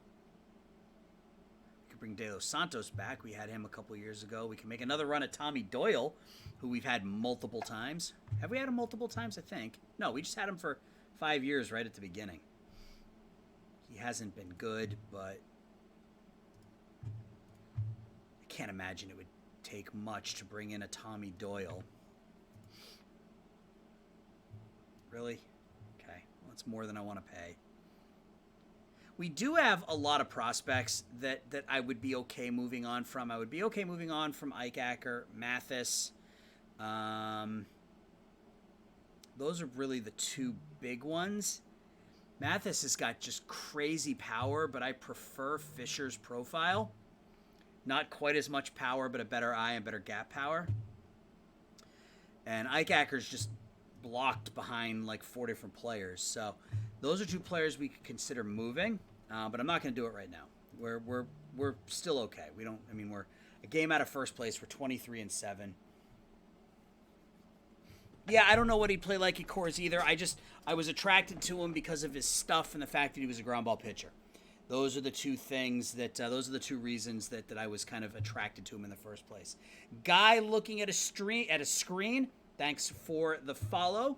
I appreciate it. The GM Games guys appreciate it as well. Thanks for coming and checking in here tonight. So we are at May 6th, year 10 of our playthrough with the Colorado Rockies. Just a quick history reminder for maybe people who are coming in for the first time. We took over in 2021, of course. 54 wins, 68 wins, 83 wins. Our first playoff was our 4th season. We went 99-63. We slid back to 81-81 in 2025. And then 4 straight 100-win seasons. We've won 1 World Series in that time, and we are 23-7 this year. He's a ground ball pitcher, but his movement is below average, and he has no control to fall back on. Yeah, exactly. Yeah, and that's why what they were asking for was too much. I would prefer someone like Doyle, frankly, who has the control and the movement and is a ground ball pitcher. So, but that's something we'll take a look at here as we proceed on in this Civ, but it's good to know that he's there. So 3 games at home against the Giants. First game is a 3-2 victory. Perez, 2 hits. Is that his first home run of the year? It is. Giolito's 5-1, strikes out 13 in 6 2/3 innings. Game 2 against the Giants. At the end of the stream, we should look at the franchise leaders. Yeah, we can do that. We absolutely can do that. Another win, 7-3. So 25-7, and we're still a game out of first place. Brubaker with another solid start. So that's back-to-back really good starts for Tanner Brubaker. I see that ERA go down to, or I guess it's more than back-to-back starts. Yeah, because he's had 3 really good starts in a row. Smith comes in and gets smoked again. I don't know, man. I can't figure him out. He should be better than what he does here in Coors. Maybe he just can't pitch in Coors. I don't know. Willie Castro hits a home run. 3 hits for Lito. 3 hits for Jones. And can we sweep the series against San Francisco? We win 11-7. I looked, I was just messing around offline one day, and I looked, and he's got the career, the season home run record. I think he's 1-2 in that one. I think the record was Helton. I think Helton hit 49 one year, and Wozniak's hit over 50 twice. But I don't know where he stacks up career-wise. Drives in 6 in this one. So, had a good game here. Homers twice. Lito, 2 hits, 3 runs, scored 2 RBIs. Jones with 2 more RBIs. Chapman's average is down to 222, but that's okay. Denny gets hit hard in 4 1/3 innings, but the bullpen comes in and does their job. Gives up 1 hit in the last 4 2/3 innings. So our bullpen pitching a lot better. We got 3 games now at the Braves. 6-3 loss. Second game, another loss, 26-9. We're still a game out of first place, though. And Willie Castro goes down with another injury. So there goes our starting middle infield for the season. All right. Now, we got to figure that out now. So B has 2 hits, 3 RBIs. Castro 2 hits before he gets hurt. LeCaire homers. Giolito goes to 6-1. And we don't have anybody else to call up. I mean, Ferguson, we could have called up Ferguson, but he just got hurt. We call up Hennon, but I don't think he's ready. Time for trades. Yeah, it could be. It could be. Because as it stands now, we are looking at this. And defensively, this is absolutely fine. Carter Young at second and LeCaire at short is absolutely fine defensively. But if LeCaire puts up a 70 OPS plus, I don't know that that's going to be enough. So, yeah, it's absolutely time. Ramirez, God, he got good. He got good really quickly. Do I start him at second and start Young at short and see what I can do from a trade perspective? 3 to 4 months for Castro. Yeah, he's out for 3 to 4 months, so that'll take us to middle of June, middle of July, middle of August. So he might be back by the end of the year. Do I just start Ramirez?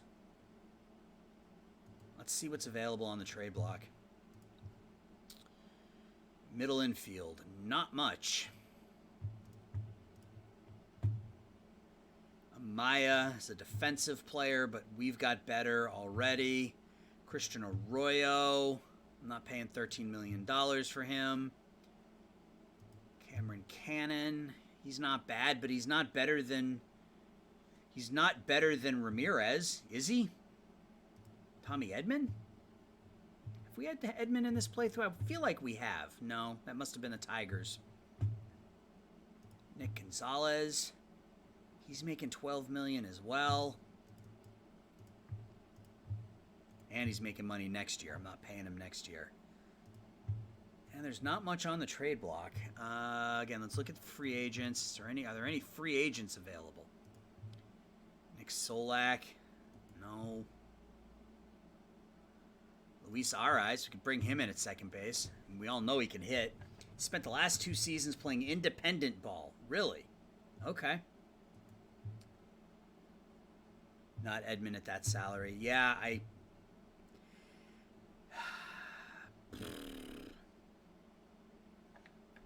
There's not much here.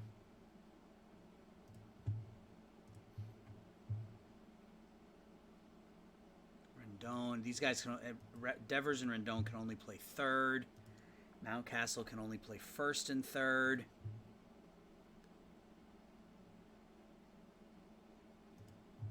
I mean, Cannon seems like the best option to me as a backup, and we run with what we have, and we use Cannon as that backup. Maybe. I mean, he hit 300 last year, and he's a decent defensive infielder. Yeah, it's not going to take much to get him, so yeah, I mean, I can do that. I can give them Tony Serrano for Cameron Cannon, and then Cannon becomes our backup middle infielder, and we'll start, or one of, well, do I want to do that, or do I want to call up Estrada, Fisher, or Lynn? I mean, Estrada says he can play second. He can't. No, I think I'm going to pull the trigger, and I'm going to leave Estrada, Fisher, and Lynn all in the minor leagues. So I think I'm going to pull the trigger on this deal. It seems like a nothing burger kind of deal. What is it? What would it take for them to just commit? How much? Okay, cool. 60% you'll take. Perfect. All right, so Cameron Cannon will be a backup middle infielder for us, and I think we are. Yeah, I think he's been really good at second. We're gonna take a defensive hit. I think we're gonna take a defensive hit if we move away from LeClaire at second or at short. I think what I'm gonna do is I'm gonna start LeClaire, and we're gonna get Ramirez out there a couple of times a week, and then Cannon will just be that kind of that last guy, because I want Ramirez to get some playing time, but he's not as good defensively. I think we're going to start LeClaire, and we'll get Ramirez in there like every third game and like every fifth game here for Young. And against lefties, I think maybe we do it against lefties. Maybe we start Ramirez at second against lefties, although is LeClaire better against lefties? Oh, yeah, much better. So I think we're going to do it the other way around. So we're going to start LeClaire at short against lefties, and Ramirez will come in every couple of games to get those at-bats. So every third game here, every fourth game here, and we'll just run like that. So that gets Ramirez a couple of starts a week, and it keeps our defense strong, which is my biggest concern. And then we have Cannon in case someone gets hurt, which is really kind of the only reason we would keep him at this point, I think. So, all right. Let's move on. No, I wasn't going to play Ramirez at short. I was going to play him at second. I was going to play him at second, and I was going to play Carter Young. Well, yeah, I guess as a backup, he can't really play short, can he? But he's only 23, so, I mean, I guess that just either develops or it doesn't. Good point. Thank you. I was looking at his ratings. I wasn't looking at his, I was looking at the defensive ratings. I was looking, that's the wrong player.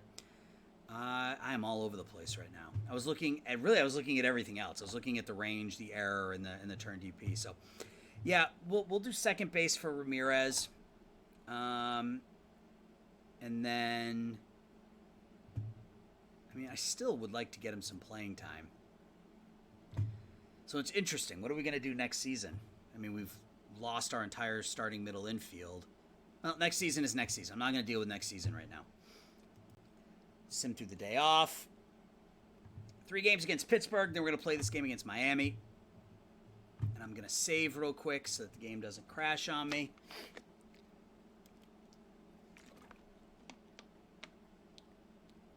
That's what I was thinking about doing. Ramirez at second, Young at short.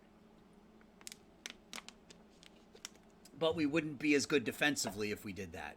We would not be nearly as good defensively if we took LeClaire out of the lineup and put Ramirez in there. And I'm more concerned about the defense. Our offense is fine. I'm more concerned about the defense. And doing this gives Ramirez a couple of games a week. And gives Ramirez a couple of games a week. So, unless you're saying something completely different, I'm just not understanding you, which is entirely possible. So, game 1 against Pittsburgh, Kumar Rocker is a 5-3 loss. Game 2, 5-2 win. Lito a couple of hits. Denny goes to 3-1.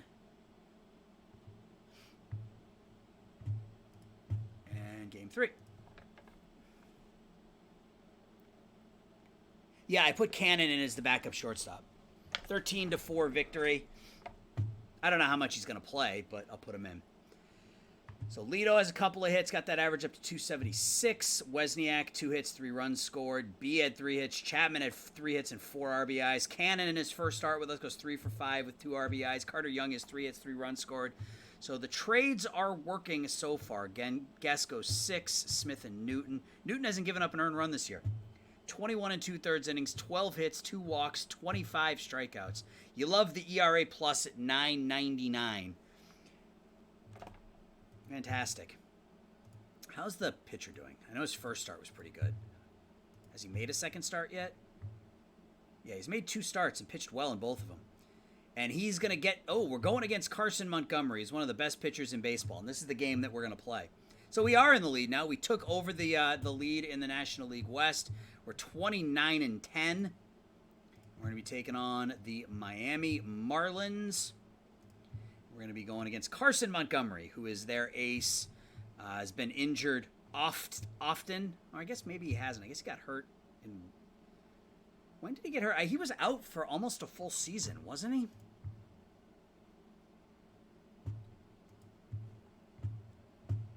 Okay, yeah, 2025 he missed 3 months. 2026 he missed 4 to 5 months. And then 2027 he missed 5 to 6 weeks.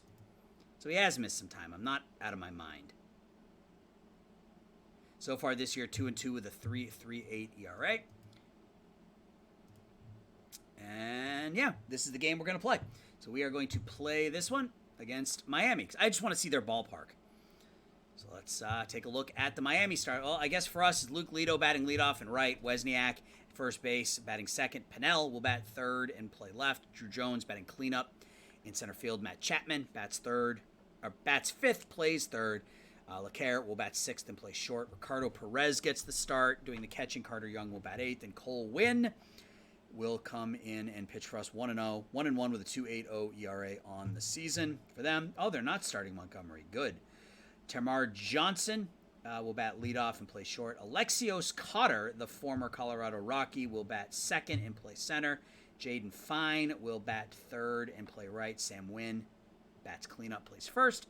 Jose Salas bats fifth and will play third. Ian Moeller, another former Rocky, does the catching, batting sixth. Christian Franklin in left, batting seventh. Nasim Nunez batting eighth, playing second. And Bailey Thorne, 10-16, 4.72 ERA last year, 2-1, 2.23 ERA this year. Let's play. All right. That's a neat looking ballpark. I don't know. I like it. I like the big wall of windows there. I think that's pretty cool. Anyway, let's play some baseball. Luke Lito will bat leadoff. 29-10 against the 20-19 Marlins. The long intro and fly out to center to lead off the game. Here comes Wozniak. Grounded to the pitcher. 2 outs. And Jim Pennell. Grounded to first, and that will retire the side. It is really quiet. I'm not getting any game noises here. Must be what it's really like in Miami. I don't know. Tamar Johnson will bat leadoff. So we'll shift right against the lefty. It looks good. Yeah, I like the way it looks. I like the way that, out of the park, obviously, with the licensing and everything, has got, some flexibility to do some things that other baseball games don't have the flexibility to do. But I love the ballparks. I love the, as the game has gotten, more involved, you have access to these things, and it's pretty cool. We'll shift right against Cotter. Yeah, all the fans in the stands are fake. Cotter with a fly out. Oh, diving catch out in left field by Jim Pennell. Goes to his left. All the fans in the stands are indeed fake. Jaden Fine. We will shift left. 0-2 pitch. And they go down 1-2-3 in the first. So we get Drew Jones. We have 4, 5, 6. Jones, Chapman, and LeCaire. Hit out to center. 1 away. Here comes Chapman. Pops it up on the infield. 2 outs, and LeCaire strikes out like every single time, except for this time where he grounds out to third. 2 up, 2 down in the second. Sam Wynn. Shift left. 3-0 pitch to him. Walks him on 4 pitches. Jose Salas. Double play depth. 0-2 pitch to Salas. Grounded to the catcher. Fielder's choice. Ian Moeller is a pull hitter, but he's the... we'll shift left. I don't think we need to go into double play depth against a catcher. 3-1 pitch. He's going to walk him too. Yep. So 2 walks in the inning. Christian Franklin now. Grounded to third. 5-3 double play, and that gets us out of the inning. So Ricardo Perez will lead off in the third. Hits a fly ball to right. 1 out. Carter Young now. Popped up on the infield, and he's looking to set down the first 9 batters he faces. Bailey Thorne. Base hit up the middle by Cole Winn, so that doesn't happen. So our pitcher gets the first hit of the game for either team. Lito with a base hit to right. So something going here now. Runners on first and third with 2 outs, and the man we want up. Wozniak hits that one down the right field line. That's going to get down for a hit. No, we're going to keep Lito at second. So we get an RBI single from Wozniak. We are up 1-0. Here comes Pinnell.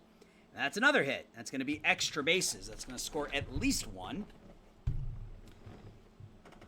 We're not going to send Wes. I probably should have sent Wozniak, but if I can get a single here, that'll drive in 2. And we don't. All right, so we pick up 2 runs in the third. I probably should have sent Wozniak there. What are you ha-haing? What did I do? What did I say? Did I say something dumb? I'm sure I said something dumb. Nasim Nunez, 0-1 pitch to him. And just like that, it's a 1... Oh, no, it's off the wall. It's not a home run. Okay, is that a leadoff triple? Yeah, leadoff triple for Nasim Nunez. The pitcher getting a hit. Yeah, it happens. Here comes Bailey Thorne. Fly ball to center. Is that going to be deep enough? Probably. Nope, it holds him. Excellent. Tamar Johnson, shift right. Fly ball to right. Is that going to be deep enough? Yes, that one's deep enough. So it is 2-1 now. Cotter up. Shift right. That's a base hit to center for Cotter. So he picks up a hit against his former team. And Fine will bat now. That's another base hit. So first and second with 2 outs for Sam Wynn. He's a pull hitter as well, so we'll shift for him. Okay. All right. Let's get the ball in, and we're losing. We are down 3-2, so not a great start to this one for Wynn. Salas, can we get out of the inning here? Ground ball to short, and we do get out of the inning, but we are now losing. You think not sending Wozniak was the right move? Yeah, I mean, in hindsight, I probably should have sent him because the next batter got out, but at the time, sure. Chapman, it's a fly ball to left, 1 out. McCare, he strikes out, and Perez. Fly ball to right. We go to the bottom of the 4th, down by a run. Moeller will bat leadoff. Their catcher, the former Rocky, hits a fly ball out to left field. 1 out. Franklin, 1-1 pitch to him. It's another fly ball to left. Pinnell's busy out there, makes that catch as well. And Nasim Nunez with a leadoff triple last time to start their 3-run inning. Gets a 2-out single here, so he's 2 for 2, the number 8 hitter. And the pitcher, Bailey Thorne, he strikes out. So we're through 4, and we're down by a run. Carter Young strikes out. Here comes Wynn. Gets another base hit. I gotta look at his ratings. Can he actually hit, or is it just one of those things? It's just one of those things. All right.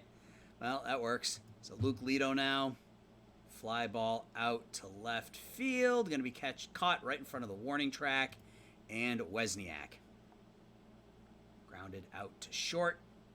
So through 4.5, we are down 3-2. Their leadoff man up, Terramar Johnson. He strikes out. Cotter, we'll shift right on him. Flies out to left. Jim Pinnell, very busy out in left field. My other water gone? Yeah. Down to my third bottle of water already. Jordan Fine. 1-2 pitch. Strike 3. It would have been funny if Wynn was 80 great. Yeah, no kidding, right? All right, so how many pitches has he thrown? 72 pitches through 5. I mean, we'll let him start the 6th, but I'll have somebody up. Pinnell against Thorne. And we are tied at 3. Jim Pinnell goes bridge. 3-3. Drew Jones. Base hit to right field. Catcher's arm is a 71. He's a 56. Not with Matt Chapman at the plate. Strike 3. Well. Okay, so we get the runner into scoring because I was considering stealing, but let's see if Perez can get that runner in. Walk him. Carter Young. Oh, so we're out of or through 5.5, and we are tied at 3. They're sending 4, 5, 6. I can get somebody up.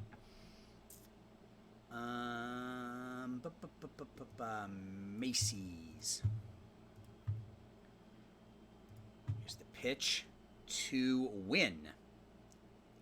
If we shift to the left, he hits it to the first baseman. 1 out. Jose Salas is normal. That's a walk. Ian Moeller. Again, I don't think we need to double play depth against the catcher. Don't walk people. Jerk. How many pitches has he thrown? 81 pitches. Christian Franklin, double play depth. And he's going to walk another batter. All right. We walk the bases loaded. I'm done with him. That's not good. We get back in the game. So Nasim Nunez, let's see if we can get that ground ball. See if we can get that ground ball to middle infielder, turn 2 and get out of this. 4-6, and they're going to get the run home. Nunez was just a bit too fast. So Ison Diaz will bat. 2-2 pitch to him. Pops it up to left, and we're losing again. So I left him out there 1 batter too long, I think. And, yeah, I left him out there 1 batter too long. We'll get Carter Smith up. And they have a Max Flame. That's an awesome name. That's a fantastic name. Crispy. Always crispy. 0-2 pitch from Flame to B. Strike 3, that was outside. That's okay. Luke Lito. He strikes out as well. And Wesniak. Ball 4. Pinnell. Come on, Jim. Nope, grounds out to second. So we go to the bottom of the 7th, down by a run. Carter Smith will come in. Johnson, shift right. Grounds to second, 1 out. Alexios Cotter, shift right.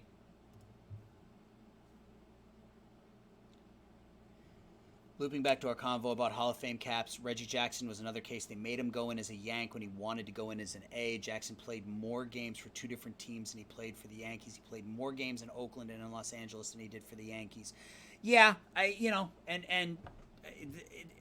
my thought is probably that their argument was that the whole Mr. October thing, he's known. I know he played in the postseason for other teams, but the whole Mr. October thing, he's known for as being a Yankee, would be my thought behind their argument. Whether that's correct, I don't know, but that would be my thought. Fly out to Pinnell and left. We're through 7. Get somebody up for the 8th. We'll get Fairbanks up for the 8th. Smith only threw 6 pitches, so we'll probably let him go back out there. Drew Jones, base hit to center. A leadoff single for Drew Jones. That'll bring up Matt Chapman. He strikes out. And we are going to pinch hit here. We're going to bring in Ramirez for LeCaire. I'm going to try hit and run. Grounds it to short. And so the runner's at second with 2 outs. We need a hit from Ricardo Perez here to tie this up. And we get it. Nice. A double from Ricardo Perez to tie this game at 4. You're not a big Hall. Have you ever been? Have you ever been to the Hall of Fame? He was also hated by the Yankees because that was before they patched things up. Didn't George Steinbrenner hire a private eye to follow him around or something? Or was that somebody else? Was that not Reggie Jackson? Carter Young comes up against Alvaro Ibarra. Fly ball to center field, and that will retire the side. But we tie it, and Ramirez is going to go in at short. So Carter Smith against their 4-5-6. 0-2 pitch. You've been to the Hall? Yeah, I went. The last time I was at the Hall of Fame, I've been a couple of times. The last time I was there, I was 18. I went with my dad. We did a father-son thing to... There's a nice 4-6-3 double play. We did the father-son... The private eye was Winfield. Okay. I knew he had done something, but I couldn't remember which player it was for. So 2 shutout innings for Carter Young. Nicely done. Nicely done. Get Haas up. And Bobby Strong will pinch hit. Yeah, I've been twice. Once when I was like 7, and the next time I was like 18. And it's been a long time. Obviously, I was 18 a long time ago. Here comes Bobby Strong. And bloops a single into right field for a leadoff hit in the 9th inning. That will bring up Luke Lito. Lito grounds it to second, and they turn the double play. Wesniak. Ball 4. Runner on first, 2 outs for Pennell. Pops it up on the infield. I think you were 18 too. You were coming back from Maine, and it ended up only being like a 2-hour. Were you living out here when you did that? Because yeah, I mean that. You can that trip. Cooperstown's not that far away from the highways and stuff. James Wood is an extreme pull hitter. Hard shift right.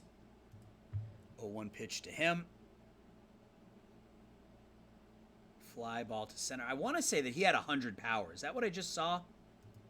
Is that what I just saw? Oh, 79 power. I don't know where I got 100 from. Nasim Nunez, 0-2 pitch to him.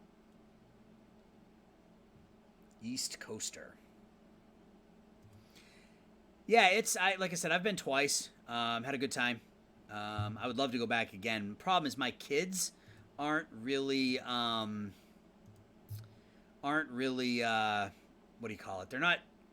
They like sports because Dad likes sports, but they're not really into sports like I am. So I don't know if they would enjoy it like I did, because I've been a sports nut my whole life. So I don't know if I get 2 hits here in the bottom of the 9th with 2 outs. So I don't know if they would enjoy it. But yeah, I would like to go back. So here comes Cotter. Let's get this out and let's get out of this inning. Thank you. So strike 3. We go to extra innings. We still got a few pitchers that we can go to that I trust. So we got Jones leading off. They bring in their closer, Jack Seward. Strikes out Jones. Line out by Chapman and Ramirez. Flies out to left. So we got on 1, 2, 3 in the 10th. We're going to get Camerata up here. I'm going to let Haas start the inning. But if he gets into any trouble, I want to bring in Camerata, who won't pitch much because he pitched yesterday. So, shift left. Flies out to left. I agree. Andrew Jones belongs in the Hall of Fame. I 100% absolutely agree with you that Andrew Jones belongs in the Hall of Fame. Speaking of Drew Jones Jr., Andrew absolutely belongs in the Hall of Fame. There's a fly ball out to center. Delgado. I mean, we've talked about this in the past, and I guess my thought is if you're going to put any of the players in that are accused of, doing something that they shouldn't have done, and Andrew Jones isn't one of them, but Delgado is somebody that there were suggestions that maybe he was juicing. Anybody, if you're going to put one of them in, just put them all in. Put in Bonds, put in Clemens, put in Ramirez, just put them all in. Just call it a day. So Seward against Ricardo Perez now. Perez hits that one down the left field line. It's going to be a leadoff single. Carter Young. Do I bunt? I think I'm going to bunt and bring up Carter and bring in Canyon to pinch hit. I don't know. This is probably a terrible idea, but we're going to do it anyway. He bunts back to the pitcher. Oh, that's okay. So he gets the sacrifice down. Let's bring up Cameron Cannon to pinch hit for Haas. Cannon's going to walk. He hasn't? I could have sworn he was. Oh, he didn't draw a walk. He grounded out. I got to pay attention. So Lito comes up, runner on third, 2 outs. And he strikes out. All right, well, that stinks. I could have sworn he was. And it's hard to... I guess he would have been before that time. He would have been before that time, right? That was he was pretty much done with his career when most of that was becoming a thing, or at least known to be a thing. So Fairbanks will face Moeller here in the bottom of the 11th. Ground ball to second, and that's going to be an infield hit for their catcher. James Wood is an extreme pull, so we're going to hard shift right. 1-2 pitch to him, strike 3. Nunez, double play depth. Wild pitch. He was deposed, but they didn't find anything. And I don't know how you can find anything, period. Unless somebody actually tests positive. I don't know how you can ever truly say that this person or that person did or didn't. I don't know. And that could be the ball game right there. Throw the ball. Throw it. Throw it. Game over. All right. Well, we lose to the Marlins in 11.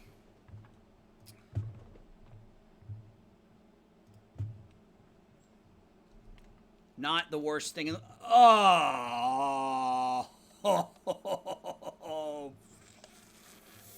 F. Sademon Parker looks like he could be done. Yeah, right. No, I agree. You either put them all in or you keep them all out, and if you're going to put them all in, then put Shoeless Joe in and put Eddie Seacott in and put in, put in all those players from the 1919 White Sox who belong in it. I mean, obviously put Pete Rose in. I mean, if you're not going to judge people based off of what they did off the field, then just put them all in. And you can say Pete Rose gambled on baseball. You can say Shoeless Joe Jackson was thought to have been part of a fixing scandal in 1919 World Series. You can say, Barry Bonds was thought to have, taken performance-enhancing drugs, but just put them in. But if you're going to claim to be some sort of, moral judge, then keep them all out. Well, that sucks. We lose Parker for the next year and a half. That's probably the end of him. But we'll see. Game 2 against the Marlins. An 8-7 win. So we bounce back with 7 runs in the 8th inning. To come from behind, Romo has 3 hits. Strong hits a 3-run double. Giolito pitches his worst game of the year. Newton gets another win. Still hasn't given up an earned run. Final game of the series against the Marlins. It's a 2-1 win. Brubaker really, really solid in this one. 8 innings of 1-run baseball. Strikes out 6. Has that ERA down to 3. 3 games against the Cubs. When we get to the end of the month, we'll look at the trade block for relievers again. Ooh, we lose to the Cubs 8-2. And then 4-3. Don't get swept. We get swept. Wow, we're 2 games out of first place now because we got swept. Lost 4 of our last 6. 3 games at the Mets. Another loss. 4 in a row. 5 in a row. What's going on here? Finally, 9-0 victory. Wozniak 3 hits, 3 RBIs. Pinella's 4 RBIs. Chapman hits his 10th home run. Jim Denny pitches well to pick up his 4th win of the year. That was a challenging stretch. 32-16. Second best record in baseball, behind the Padres. Oof. Let's go back here for a sec. So our starters are 5th. Our bullpen is 8th. Offense is fine. Defense is middle of the road. Yeah, I mean, for the most part, we're fine. I think picking up a bullpen arm is going to help. That's not where I wanted to go. Is it? No, I wanted to go. Yeah, this is where I want to go. I want to see the type of pitcher. Aaron Perry. No, he's wrecked, so he would likely get hurt as soon as we pick him up.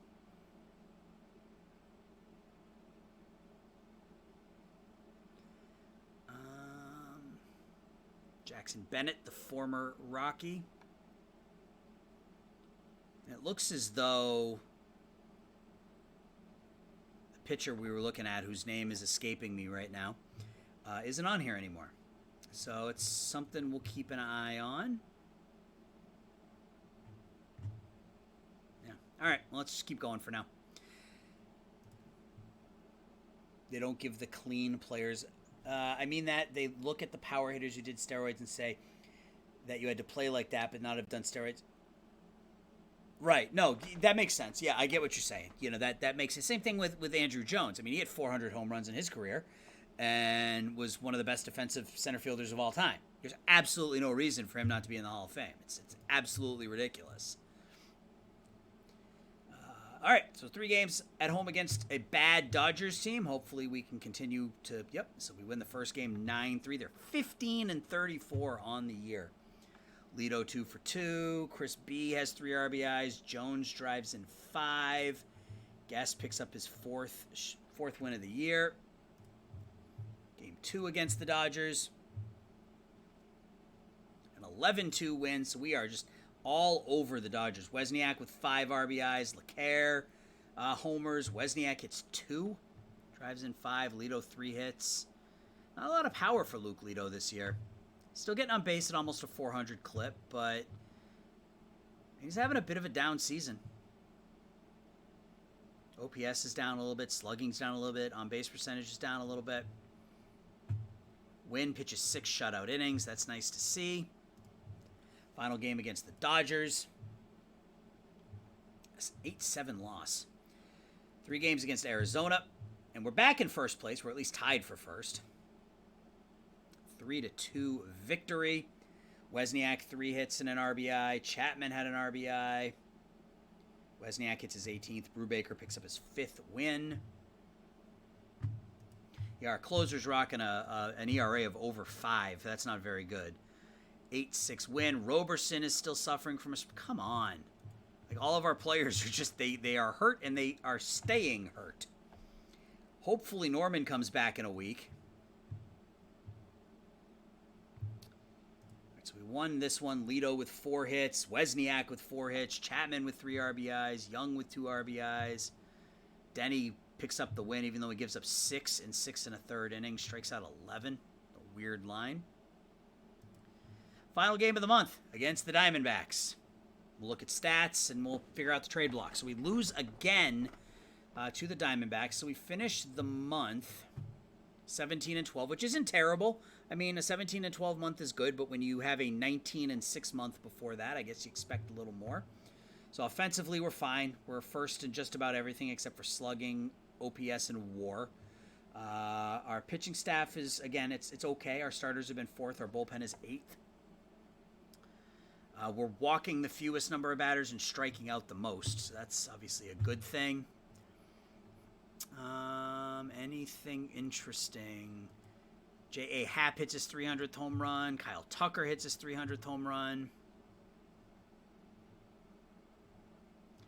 AL Batter of the Month, Walter Cortese of the Red Sox. Wozniak wins the Batter of the Month again in February. AL Pitcher of the Month. Austin Perrin of Detroit. TJ Wilson in the National League. Bob Tanke or Tanke? Tanke? Bob Tank. We're going to call Bob Tank. Wins the AL Rookie of the Month in May. And in the National League, it is Jaden Fine. Let's delete the messages. Clean up the inbox a bit. All right. So I think ultimately, we're not going to do anything to our rotation. Our rotation's been fine. Denny, Giolito, Guess, and Brubaker have all been varying levels of good to adequate. Denny's got a 4.9 ERA, a sub 100 ERA plus, but he's got a 3.28 FIP, and he leads us in WAR. Giolito, 3.84, didn't have a great May. Guess didn't have a great May. Brubaker had a great May. And Cole Winn has been actually quite good since we traded for him. Our bullpen has been not great. Newton and Macy's have been pretty good, but that's really about it. But again, I don't know that there's anybody here that...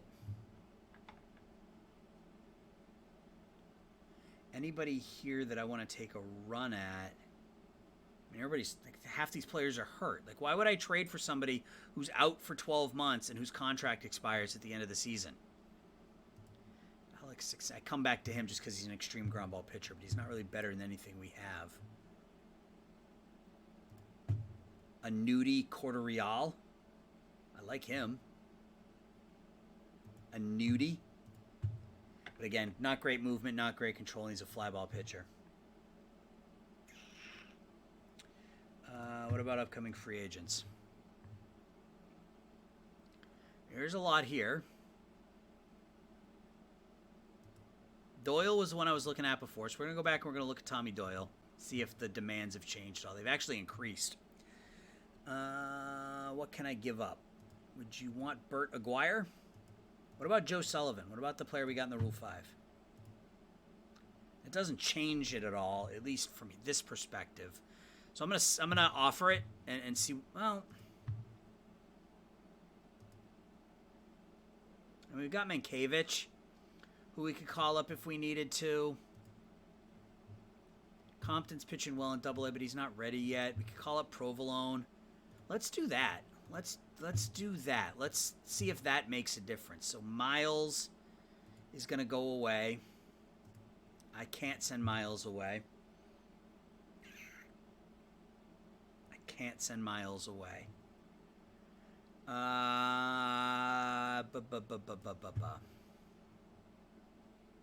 Well, I guess he's been okay in his last 5 outings.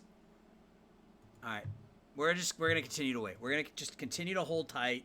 It's June 1st. We got plenty of time. We're 36-18. We're in first place. I'm not going to do anything drastic. We're going to keep going. First game of the month against Milwaukee is an 8-4 loss. 13-7. So we're giving up a lot of runs, but the offense is making up for it. Pinella's 3 runs knocked in. Young has 3 runs knocked in. Chapman, Lito, LeCaire, and Wozniak all homer. Giolito gets the win even though he doesn't pitch particularly well. Bullpen does enough. Game 3 against Milwaukee. Let's get a low-scoring win here. There we go, 3-2. Lito has that average up to 300. That's nice to see. Him, Chapman, and Ramirez all have 2 hits. Brubaker gets the win. Camerata picks up his 12th save, so we win 2 in a row. So we go to Washington. 13-6 loss.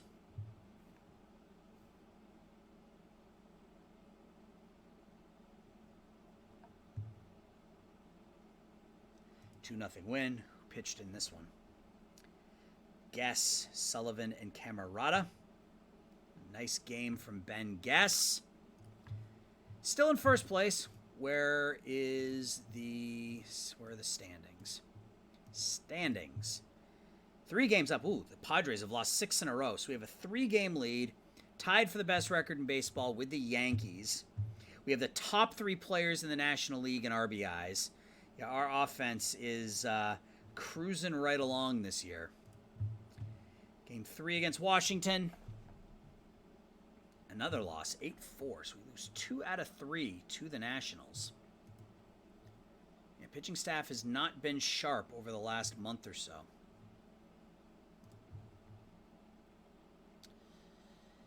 Oh, they just promoted somebody. Okay, that's fine. Oh, 3,000 hits. Freddie Freeman reaches 3,000 hits at the age of 40. 507 home runs, 1,700 RBIs, 3,000 hits, 1,700 run scores, 720 doubles. Freddie Freeman is a monster. Who is this? Bustillos? Wow. He's got a 30-game hitting. He's got a 30-game hitting streak, and he's only hitting 298. Did he just get off to just an absolutely awful start? Yeah, he was hitting 206 at the end of April. Okay.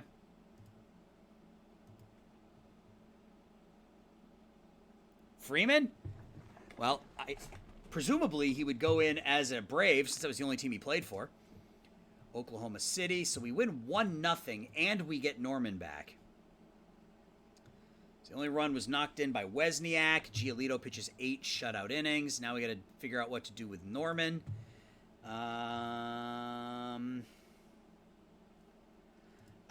Sullivan just got a lot better. Wow. He just got a talent. Look at that bump he just got. Holy crap.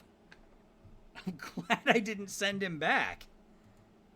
All right, Spencer Miles is getting the DFA treatment. And Norman comes back. And Norman goes back in the rotation. And Wynn becomes a long man. Game 2 against Oklahoma City.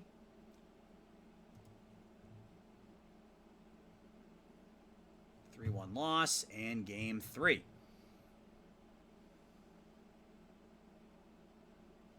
Wow.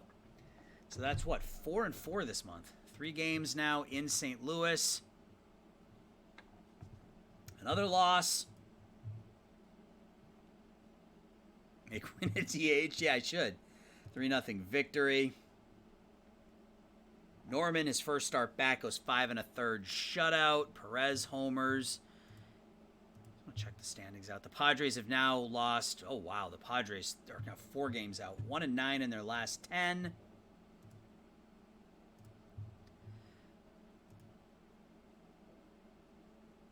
Third game against St. Louis. Another loss. We've lost 4 of our last 5 as we go to San Diego.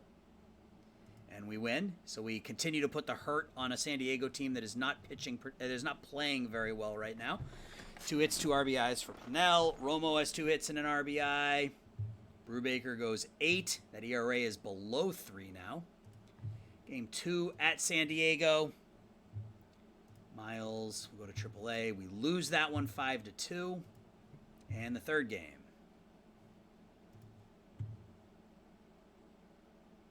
I'm not going to play a game this month. I want to get through the end of the month, and then we will look at the stats, and then we'll look at the leaders, like you suggested, random tasks. So Roberson's back.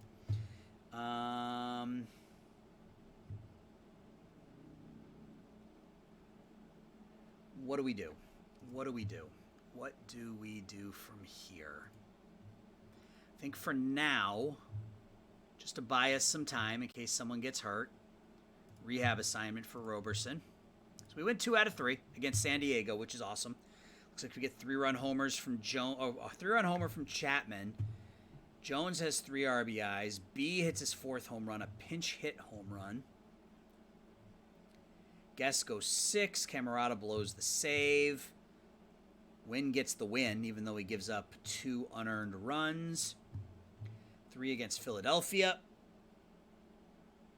Ooh. 10-2 loss. A 10-1 win. Now Pennell gets hurt. And now, I think Estrada is the call, right? Not Lynn. Yeah, Lynn's terrible defensively. So Estrada's going to get the call up. And what does that do to the lineup? So it's going to leave B out there. Estrada will back up pretty much everywhere, right? Yep. And we're going to get Estrada some games, I think primarily against, yeah, he'll be the starter against lefties. He'll be the starter against lefties. And, forgot to make all these changes. That was dumb of me. This is against righties in left field. That should be...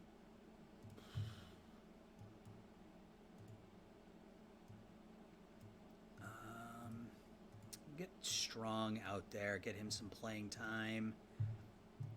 And, yeah, it'll bring in Estrada every second game. That's fine. And we'll make sure this is set. And Estrada will bat 5th against lefties. And we'll just let the AI set that. We went 10-1. So Lito had 2 hits. Ramirez had 2 hits. Is up over 300 now. B had 4 hits and an RBI. Chapman had 4 runs knocked in. Home runs from Chapman and Lito. Giolito wins his 9th. Third and final game against Philadelphia. A 9-8 win. So we've won 3 of our last 4, which is good. Brubaker gets the win. Mises and Newton both get hit hard. Yeah, Camarada's not pitching well as the closer, man. That doesn't make any sense. We're going to have to do something. I keep saying we're going to have to do something with and Newton got a bump as well. His control jumped up to 100. When the hell did that happen? Wow. Okay. Macy's got better. Did all of our bullpen pitchers get better at the beginning of June, and I just missed it? Camarada's contract is up this year. We don't have any money to give him, though. Correa hits his 300th home run. Tim Anderson hits his 300th home run. All right, we don't have any money. Yeah, we don't have any money. So even if I wanted to bring you back, I'm not going to bring you back at $12 million. So, yeah. 3 games at Cincinnati, followed by the All-Star break. So let's see what happens going into the All-Star break. A 7-2 win, so that's 4 wins in our last 5. Lito's average back down to 274, but hitting for some power now. 12 home runs, drives in 4 in this one. Chapman doing exactly what we signed him to do. Hitting bombs and driving in runs and playing great defense. On pace for 4.5 WAR. We may end up picking up that team option if he continues to play this well. Then he picks up his 6th win of the year. Game 2 at Cincinnati. A loss, and the final game going into the All-Star break. Yeah, we'll look at that in a second, too. I knew it was there. Of course, I say I know it was there, and I just forgot, and it sounds like nonsense. It sounds like I'm bullshitting, but no, I did know it was there. Chapman, Lito, LeCaire, Romo, Wesniak, all homer. 5 home runs in a 9-2 victory going into the All-Star break.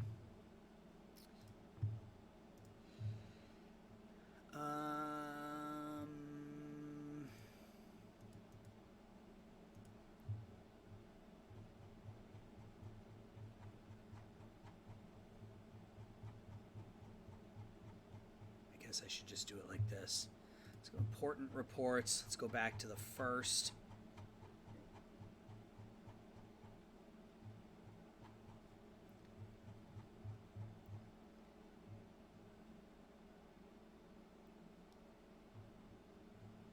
What? All right. What the hell? What am I not understanding about this? Why is there nothing here?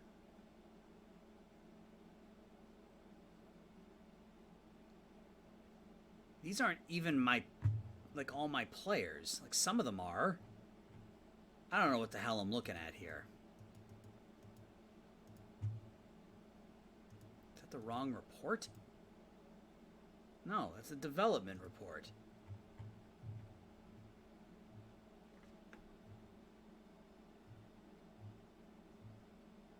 I forgot we have Kiner Falefa in our minor leagues right now. Why is he in rookie ball? Did I forget to... God damn it, I'm an idiot. All right, well, I'll call them all up now. We'll improve our AAA team midway through the season because I'm stupid. What is going on with our pitching staff? What is going on here?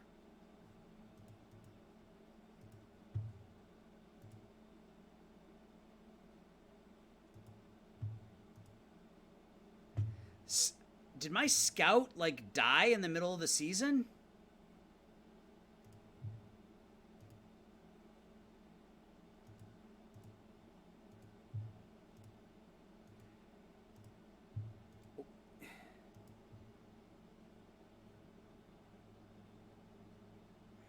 Something's going on. Something is going on here. I don't understand.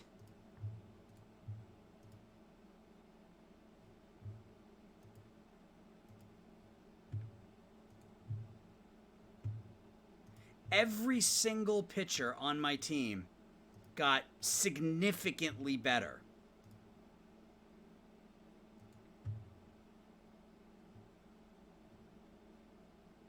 I mean, I'm not going to complain about it, but that something seems off. What is...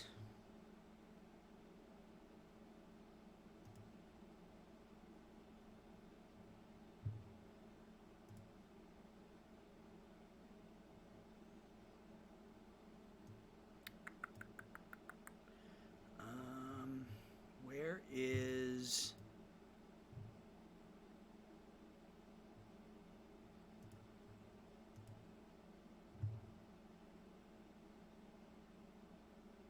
Should I have rerun full scouting?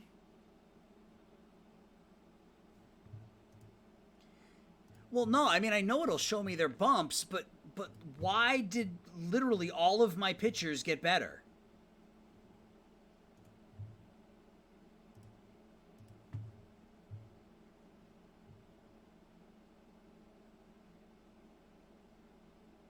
I don't understand it.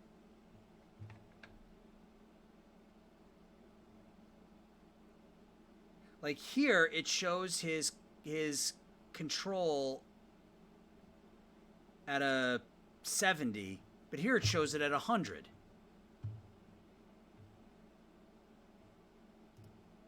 There's got to be a setting set wrong that I'm missing.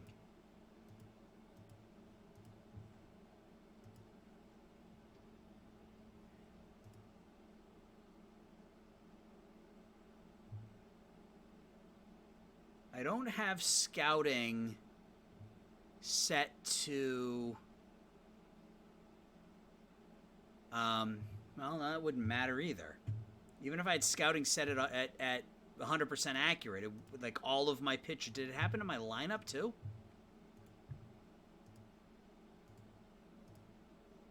No, it doesn't look like it happened with my lineup. Only happened with my pitchers. I mean, is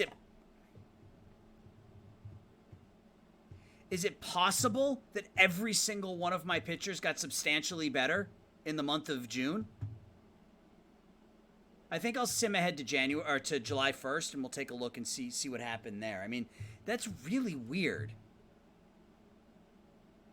That every single one of my pitchers got better, like by leaps and bounds.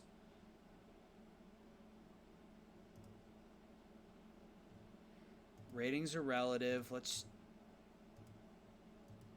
Yeah, see, like, it's strange. Like, you go to AAA, and his ratings drop. Come to Major Leagues, and it gets better. All right, we're going to get to January and see if we get see what happens when we get the newest scouting report and see if anything changes. That's really weird. All right, so All-Star Game rosters. Brubaker makes it. He's our only pitcher. Brubaker is the only pitcher from our roster to make it. Offensively, Wozniak, of course, is the starter. Drew Jones. We only have 3 All-Stars this year. Drew Jones, Sam Wozniak, and Tanner Brubaker, the only Colorado Rockies to make the All-Star game. Prospects. We had Jamie Callahan, who was our number 1 pick last year. And by the way, just want to call... Yeah, I can. That's probably a good idea. Jamie Callahan, our number 1 pick last year, hitting the cover off the ball in single A. Let's actually do that.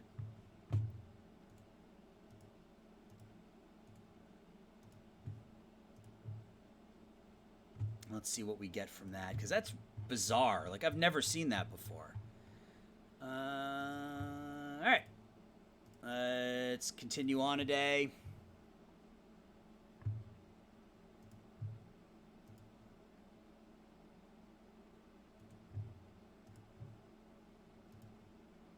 Yeah, they're all still better. I don't get it. Does it do this? Is it doing the same thing for other teams? Yeah, it is.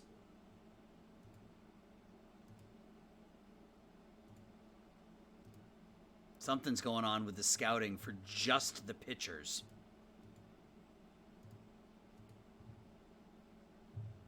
That's really weird. All right, well, I mean, as long as it's doing it for everybody, I guess it's all relative, and it'll all be the same. So, yeah, I mean, it's doing it for everybody. All right. So the National League won the All-Star game by a final score of 2-1. I didn't want to look at that. I wanted to look at the box score. So what do we got? Where is that's the American League. So Wozniak goes 0 for 2. Drew Jones goes 2 for 4. Brubaker gets the win. Cool. So we had 2 hits and the win. Maybe the league mandated spider tack. Maybe we're gonna have a lot of low-scoring games here over the second half of the season. Let's see what happens over these last 4 games. 5-1 win. And again, I guess if it's doing it to everybody, I don't really care because it's all going to be relative. But yeah, that's weird. So Chapman and Drew Jones each homer. Jones got 62 RBIs in 73 games. Oof, he's going to cost us a bundle next year. Game 2 against San Francisco. Another win, 6-4. A weird line. 1 for 1 with 4 walks and 3 runs scored for Luke Lito. So Lito would walk, Wozniak would hit him over to third, and B would drive him in. That's basically what happened in this game. Denny picks up the win. Game 3. So we've won 3 in a row now. 4 of our last 5. Actually, 6 of our last 7. 7 of our last 8 now. Another home run from Wozniak. A home run from Lito. Chapman hits his 20th. Carter Young has 2 hits. Guess goes 5 2/3. And the final game of the month, and the final game we're going to play of this episode against Atlanta is what? Is a 9-7 win. So we'll look at player development again and see if anything happened there that was strange. Wozniak 3 for 4. Chapman homers again. Lito has 3 more hits. The offense is just cruising along. Norman only makes it through 2. Yeah, Newton's still showing as an absolute stud. I don't know. Maybe all the pitchers in baseball. Wait, this guy's a pitcher? Yeah. Literally every single pitcher got like worlds better. Okay. That's fine. Player development. And it doesn't show up as here. Yeah, see, like it does. It's really weird. Like his stamina, Giolito.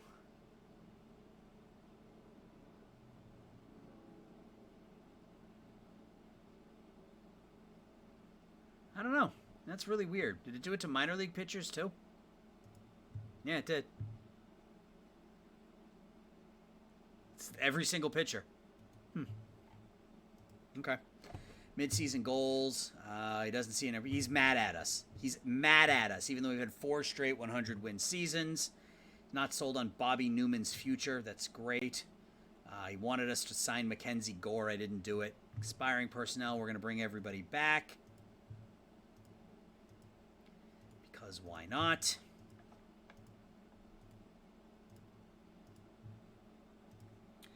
Top 100 prospects. We don't have anybody. Where is our system? Is it still towards the bottom? Yeah, we're 27th. We only have 2 of the top 100, but that's what happens when you win 100 games every year. What else do we want to look at here? Michael Curial wins the batter of the week. Matt Olson, 36-year-old Matt Olson wins the batter of the month in June. Alec Boehm in the National League. Victor Munoz in the American League wins the pitcher of the month. Giolito wins the pitcher of the month in the National League. Yu Zhang Zhao wins the rookie of the month in the AL, and Chris Linane of the Cardinals wins it again in the National League. All right, so let's, I guess, quickly, I don't know what's going on. I mean, hopefully it's not a game-breaking thing. We're going to keep playing and see what happens, but our top 4 starters have been absolutely lights out this year. Giolito, Denny, Guess, and Brubaker have all been really, really good. Bullpen has been up. It's had some players with some ups and downs, but ultimately most of them are doing okay. Our worst pitcher has been Camerata, so I think the first thing we're going to do is who do we make? I mean, who do we make as the closer? He's been really bad, but nobody has been that good. Maybe we make Macy's the closer for now and move Camerata into a middle relief role. See how that goes. And then offensively, we just continue to pound the baseball like we have for a decade. 4 WAR for Sam Wesniak through 74 games, on pace for 8.5 wins this season. Luke Lito on pace for another 5-win season, 4.5-win season. Chapman has been outstanding for us. Drew Jones has been great. Our top 4 hitters have just been absolutely lights out. Ramirez is hitting the ball, not for a lot of power. He's not going to hit for any power, but putting up almost a 400 OPS.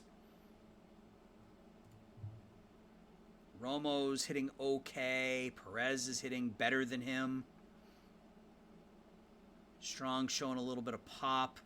All right, well, let's take a look. Let's save it, and then before we end, we're going to take a look at the career leaders and the season leaders for the Colorado Rockies. Since we've been going now for about a decade, it'll give us kind of a good, cross-section. I don't know if that's the right term or not, but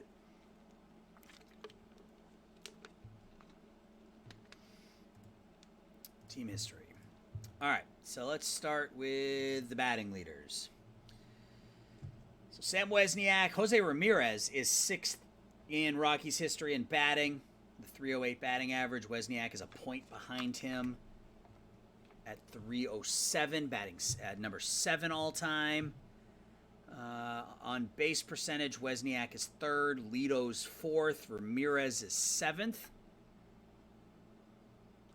Slugging, Wesniak is 2nd. We got a lot of players on here. Wesniak is 2nd, Ramirez is 3rd, Zach Veen is 4th. There's Ramirez, the 5th best slugging percentage in team history. Wesniak has 7 and 8. Veen has 10th. OPS, Wesniak is 2nd, Ramirez is 3rd, Veen is 6th, Lito is 9th.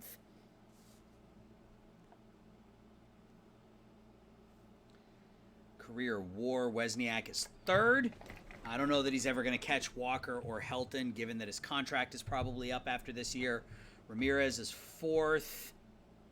Ramirez. Willie Castro has the 5th best WAR season in the history of the Colorado Rockies. His first year with us was amazing. Jose Ramirez, 10th in games played. 10th in at-bats. 10th in runs. Wesniak is 8th in runs. Ellis Burks, by the way, was my favorite baseball player growing up. Was my absolute favorite player growing up. I was thrilled when he came back to the team in 2004, but he was my favorite player. Hits. Ramirez is 10th. Wesniak's not on that list anywhere to be found. Total bases, Wesniak is 10th, Ramirez is 9th.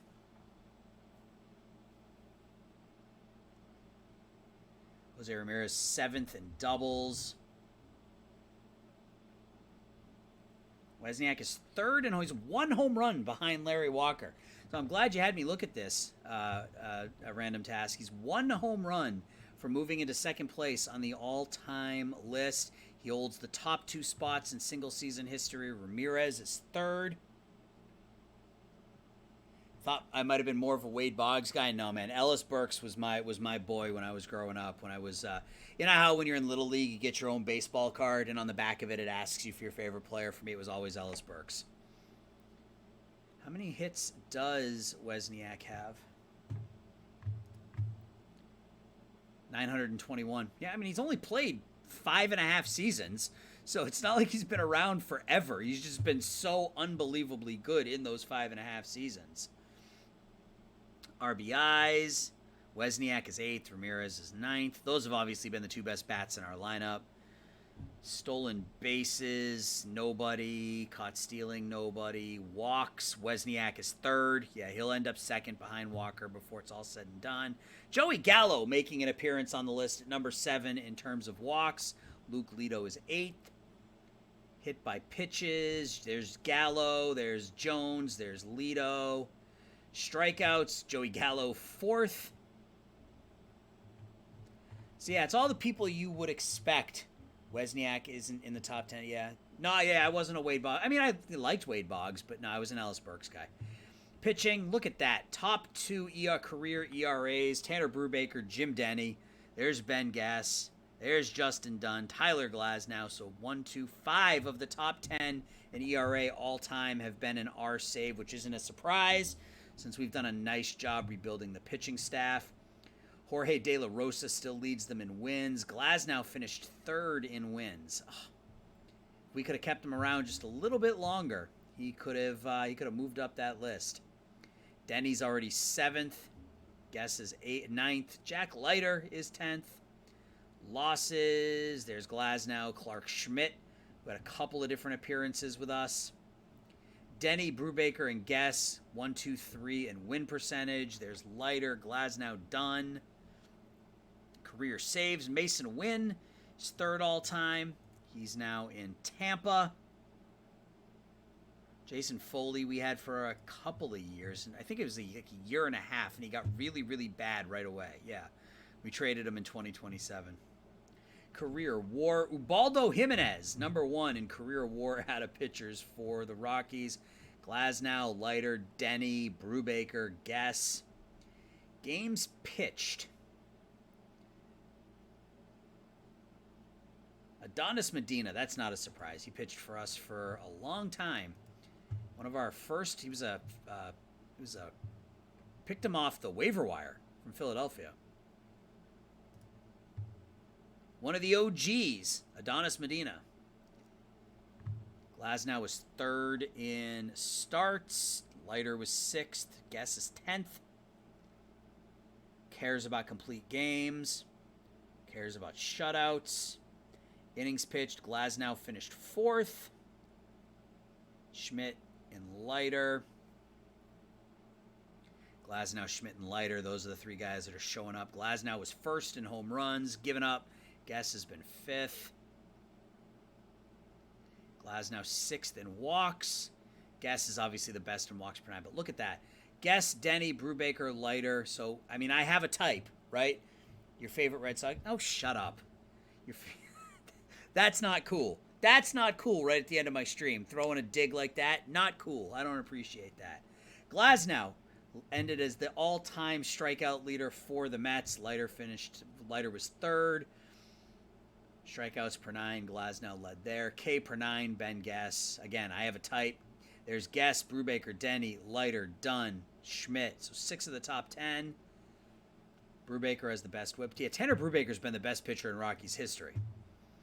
He's 49-20 with a 3.54 ERA in basically 4 full seasons. Cool. Most wins in a season. Where is it? Right here. Jimenez won 19, Denny won 18. There's Glasnow with 17, Schmidt with his 16, Brubaker with his 16. So cool. All right. Well, it is Monday, July 1st. Yeah, I don't know what's going on with the pitching ratings, but again, because it's happening to literally everybody, I'm not going to worry too much about it unless it breaks the game and we see a bunch of, ERAs sub 2. I'm not going to worry too much about it. We're just going to, keep plugging along and just pretend that everybody's ratings are what they are, because if they're all affected, then it's fine. If it was just me, that would be a problem. But it appears that everybody's has been affected. So we'll just sort of see what happens. So that's going to do it. I appreciate you guys hanging out for these 2 hours and 44 minutes. Next video will be on Wednesday. The month of September is going to be a little wonky for me. I'm doing some traveling. I've got some baseball games I have to do. So I don't know what that schedule is going to look like, but obviously I'll make sure you guys are aware. And I do actually have a Twitter account now that I'm going to use to kind of keep an eye on this stuff, and it's this, if I spell it right this time, at AWS Aaron YouTube, and that will have my schedule, and it'll have any sort of changes to my streaming schedule and things of that nature. So if you care about that stuff and you want to know when I'm streaming and you want to know when I'm posting videos and you want to know what those videos are, you can follow me there. If you don't want to, don't. But at any rate, I appreciate you guys hanging out. Random Task, as always. Thanks for keeping me company, man. I appreciate it. I will talk to everybody next time. See ya.